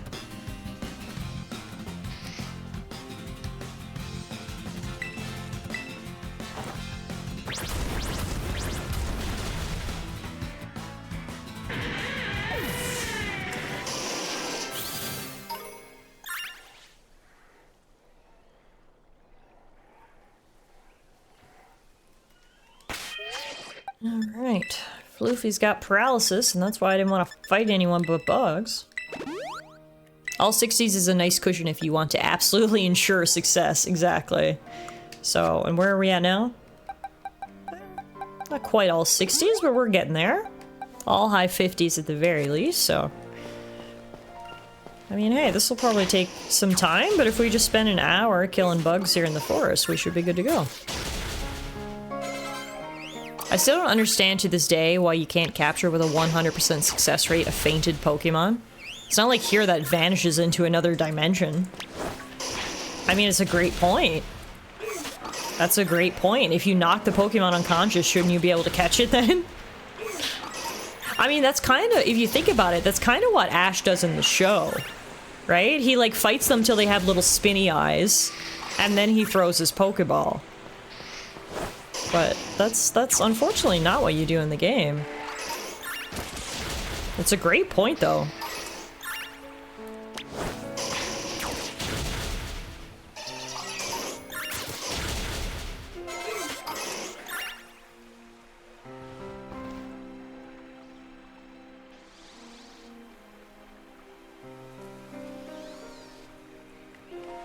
Yes, but Ash needs that help.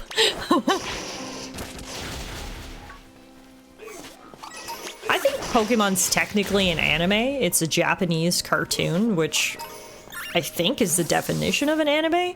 But yet at the same time, it's so mainstream in the West that I feel like definitely some people call it a cartoon, and that's fine too. What is the actual definition of an anime versus a cartoon? Is it just the, like, where it's created?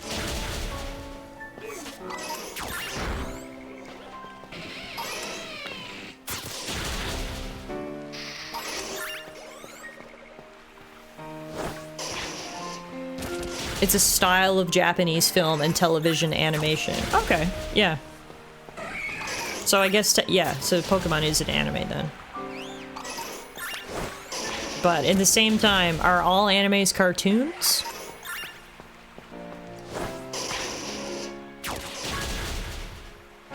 In Japan, I think Family Guy is technically an anime. Okay. Yeah, I mean, I think that the terms are kind of interchangeable. It's just for some reason, cartoon carries with it a more childish connotation versus anime is like seen as more all ages? I don't know. In the West, anything animated coming out of Japan is anime. Yeah. In Japan, anything animated is anime. Okay, okay. Gotcha. Ash is a hacker. Multiple times he has more than 6 Pokemon. His Pokemon always know more than 4 moves, and moves they can't even use. Yeah, it's so frustrating. No wonder Ash was 10 years old forever. Bro was cheating the system in every way possible. Like, the fact that he was immortal shouldn't shock us. Rules did not apply to him. Well, that's a good point too, MK. In the West, most cartoons are for kids. Minus the, like, adult humor ones. So it makes sense, I guess, then that the word cartoon has a more childish connotation. But yeah, I guess at the end of the day, the terms really are interchangeable. But usually when we say anime, we mean, yeah, a cartoon from Japan. He's the meme of the perfect employee, 10 years old with 20 years of experience. Exactly. Exactly. Oh, Ash, setting unrealistic standards for us everywhere.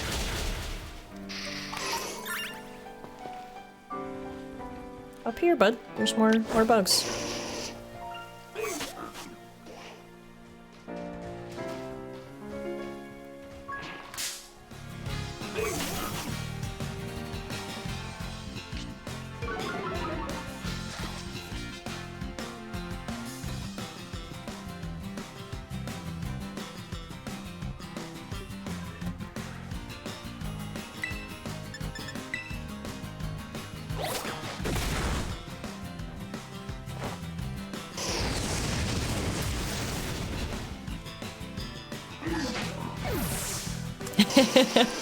Sorry, yeah, I was texting Alana. She's in Newfoundland, so she's 3.5 hours ahead, so she's texting me goodnight. Although realistically, it's not like I'm gonna be up for that much longer.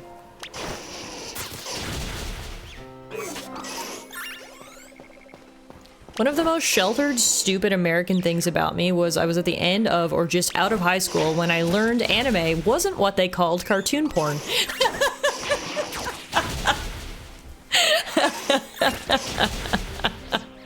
Okay, that is iconic, Hero. Thank you for sharing that with us.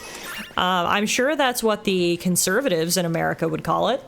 All these kids these days watching that cartoon porn. What do you call it, anime? You know who would ban cartoon porn? Trump. Vote him in. Floof Boy is literally doing pest control. It's fantastic. He is cleaning out the forest, and the whole team is reaping the rewards. As someone far wiser than me once said, it's called hentai, and it's art.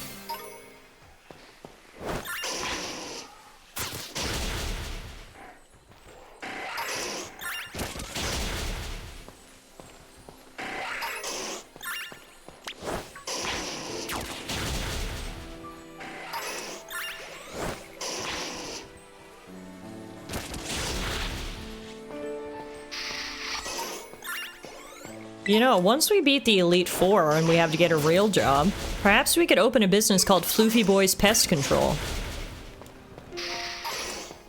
He's really good at it. He's got a ton of experience. And who wouldn't want a Floofy Boy? You know, normally you think pest control, you think guys in suits and masks and not necessarily someone cute. But Floofy Boy shows up at your door. You get a 2-for-1. Your house is going to be rid of bugs, and you get to pet his Floof. It's a double whammy.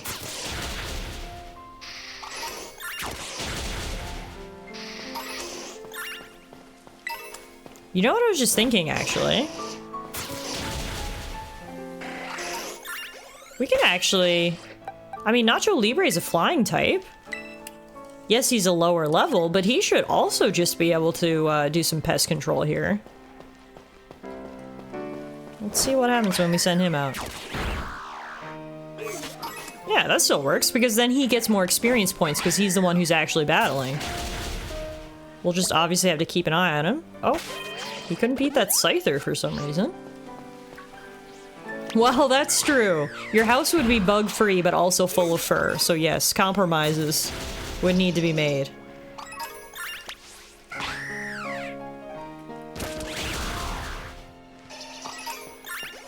Okay, no, he's doing fine against everyone else. I don't know what that one Scyther did that he didn't like. Whoa! Okay, no. For some reason... he doesn't do well with Scythers, which is, you know, unfortunate because there's so many fucking Scythers here, so perhaps we'll have to go back to the original plan. One problem can be solved with vigorous vacuuming and the other one can't. Yeah, and that's the difference, I guess. Okay, only mushrooms for you, Nacho Libre.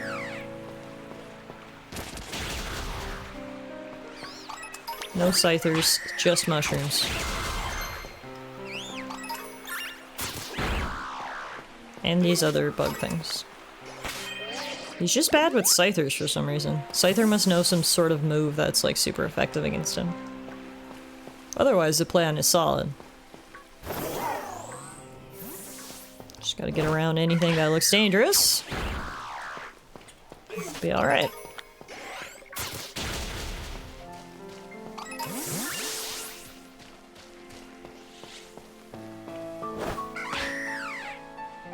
The flying Pokemon eat shrooms to fly even higher.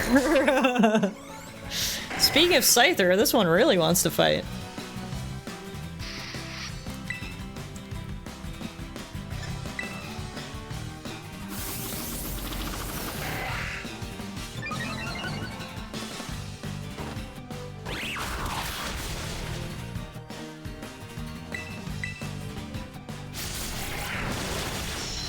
Oh, it's because he also knows a flying type move, and since I'm fighting,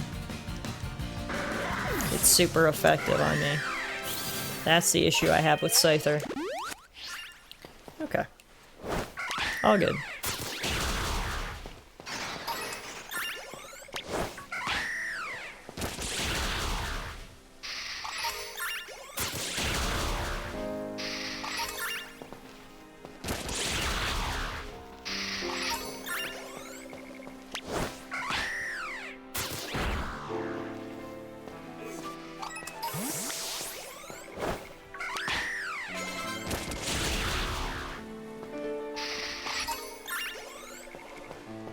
I gotta say, this whole, like, overland battling mechanic is an absolute lifesaver for Nuzlocke grinding.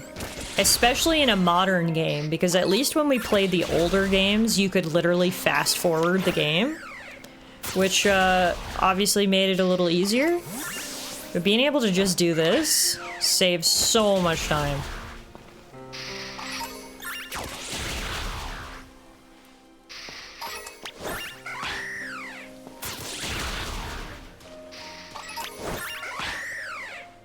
Well, that's true. There are emulators, I guess. But I don't want to break the law. I want to be a criminal.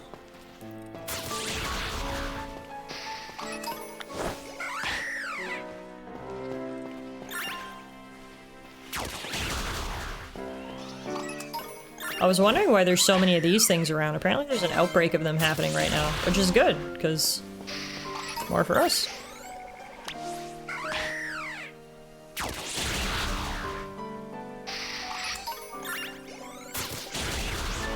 You said it. Wee woo, wee woo. The police are already on their way. No! I don't want to go to jail. Who's gonna take care of Muffin? Is Muffin gonna have to go to jail too? Would you send Muffin to jail for my crimes? The Pokemon Company Armed Special Forces tracked your location.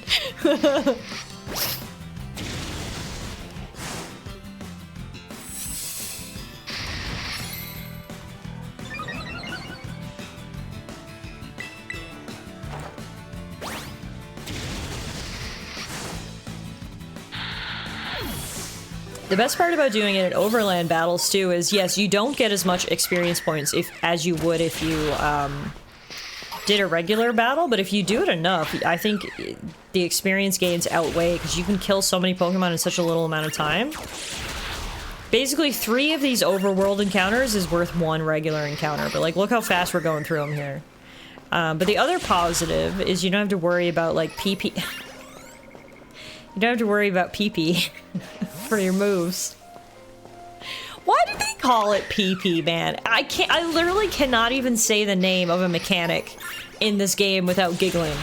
Like, they could have had a better name. There's no one who was like, PowerPoints, PP. Perhaps we should name it something else? That discussion never happened at Game Freak? Instead they left me to giggle for eternity? Honestly, if Officer Jenny wanted to break down my door and arrest me, I'd probably allow it.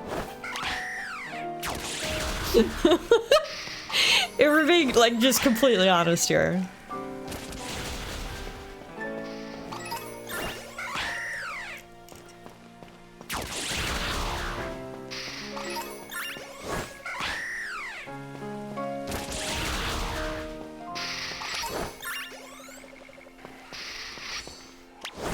Today we learned Tiffy has a thing for uniforms.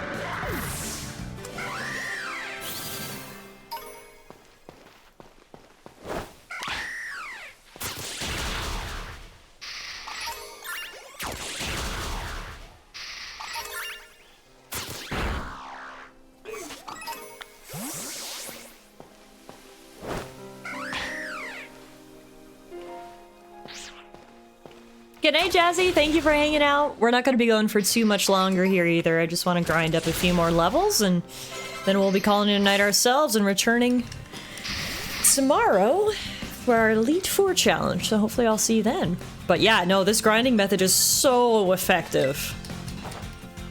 So effective. We're just breezing through this. I mean, it really helps that we have an area like this where it's just all Pokemon within our level range that are high enough level for us to actually grind, but we're actually, you know, a good type against, so we're very lucky. But yes, the mechanic itself is also super helpful.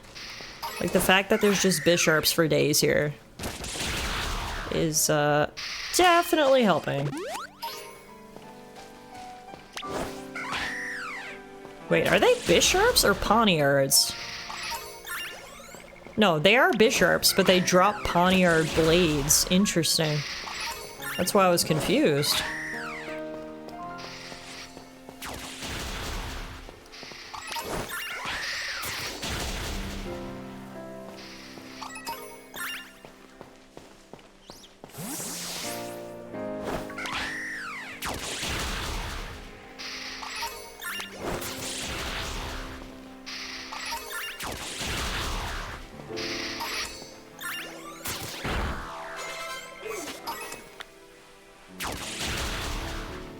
Yeah, and obviously it's so good that we're leveling up Nacho Libre, but the rest of my team is also grabbing a few levels, so it'll all come in handy tomorrow.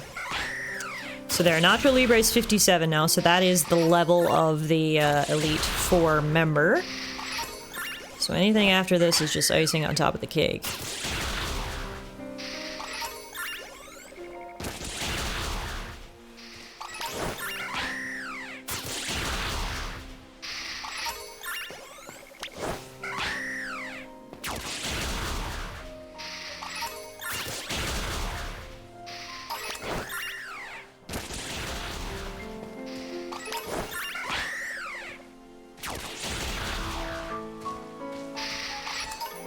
apparently these outbreaks are the best way to find shiny Pokemon, so luckily, I have no idea what Bisharp shiny looks like, but apparently when you try to send your Pokemon out to fight in overworld like this, if it's a shiny, your Pokemon won't fight it, so even if it's a very subtle shiny, we should be able to notice because Nacho Libre won't attack it.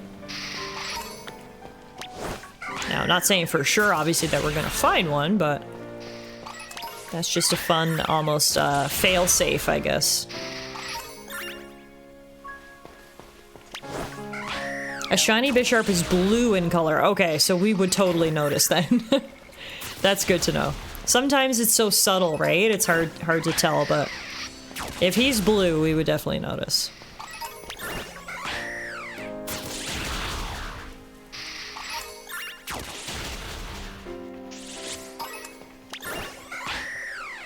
I would like to think we would notice anyway.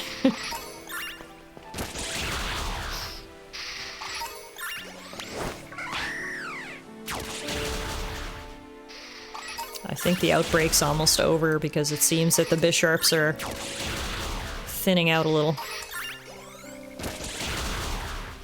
Man, Nacho Libre's been busy tonight. Do you think he's killed like 100 of these things at this point? Maybe like 50. Good chunk anyway. If you're wondering what Bisharp's natural predator is, it's Nacho Libre.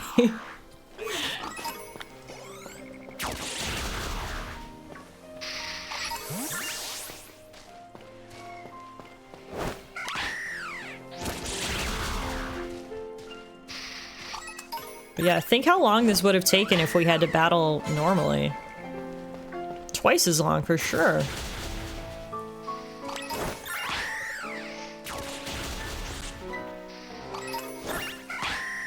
Carousel, you'll just have to get a Ghost-type Pokemon the old-fashioned way. By killing your party. That's how I get all my Ghost-types in my Pokemon games. I've got like 15 Ghost-types right now. If you pull up the Violent command and check.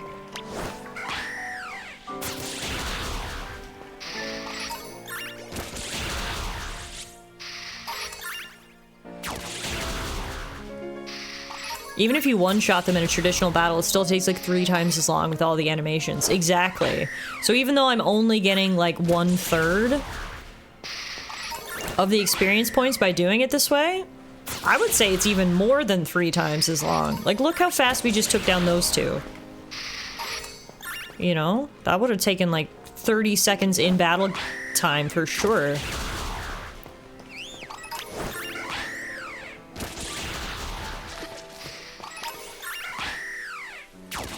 I do have a Clefairy, so I need a good hammer and it'll become a Gengar. Oh my god, we're all going to hell, aren't we?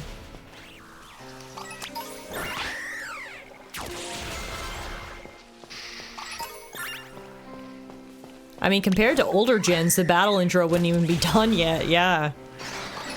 Yep, very true. Okay, so it looks like we literally murdered the outbreak of Bisharps. There's no more left. Oops.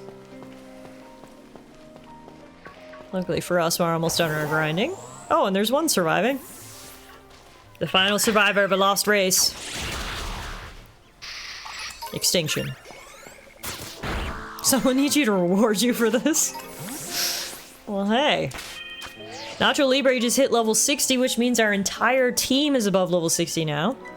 Nacho Libre level 60, Desperation 62, Glue Eater 64, Mr. Rude 68, Kickback 62, and Floofy Boy 68. You know what that means? We are more than ready for the Elite Four now.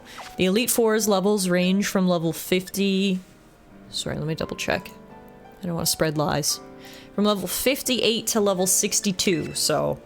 we are right in the range. So what I'm gonna do now is I'm gonna teleport back outside the Elite Four.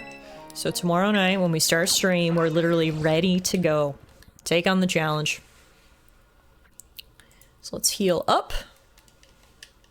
And then we'll call it a night, guys. This was a very successful night. I was really hoping we were gonna get the final badges tonight, and we did, so super glad we hit that milestone. And then, like I said, hopefully we beat this Elite Four tomorrow night, which I will consider a W for this Nuzlocke. But, you know, perhaps we'll get even better than that, which would be like icing on the cake for this Nuzlocke. But you're totally right. I should actually buy a few healing items while I'm here. I mean, I've literally not spent any money on this run, so let's just spend all of our money now. I have so much money. I have like 500k. You can't see because my camera's over it, but I'm just gonna buy all of the full restores. Grab a few X items too. Doesn't look like they sell them here. Oh, but like just give them to my Pokemon, you mean? I think I think I have some. Literally. I'm just a 12-year-old kid. I walk up and put this cash down on the counter. Give me everything you got. Revives. Oh, wait. Yeah. We don't need those. We don't need those. May as well just buy some of everything. Full heals would probably come in handy, yeah. Just grab those. Boop. To be fair, we already had a pretty nice stock of everything, but certainly nothing wrong with dropping a bit of cash here. We got 47 full restores, 22 max potions, 25 hyper potions, and 38 full heals, so that should hopefully be enough. But anyway, we can obviously double check everything tomorrow as well. Just kind of wanted to get at least partially ready, so we'll save our game here. And then we're gonna call it a night, folks. So thank you all so much for hanging out with me this evening. I really hope you enjoyed the stream. I'm really happy with the progress that we made, and then also super excited for tomorrow night's stream where we can finally take on the Elite Four and the Champion, and then do the rest of the game stuff, of course. So we will be back tomorrow night at the same time, around 6 p.m. Mountain. And I also plan to stream Wednesday as well. So we'll have basically 2 more streams to finish up Pokemon, which I think will be perfect if we do the Elite Four tomorrow night, and then we can do the post-game stuff on Wednesday, or, you know, however it shakes out. But regardless, that's the plan, as we'll be streaming both tomorrow and Wednesday at 6 p.m. Mountain. So hopefully I see some of you guys either tomorrow or Wednesday, or, you know, hopefully maybe both. But if not, thank you so much for being here. I do truly appreciate it. I had such a fun time. I literally blinked and we've been streaming for 3.5 hours. Like, I had so much fun, extra fun tonight. And, you know, that's probably because none of my Pokemon died. Things are always great when there's no death, so. Thank you, everyone. Have a great rest of your evening. Have a good day tomorrow, and I'll see you guys back here tomorrow night for some more Pokemon. Check out those socials. Have a good night.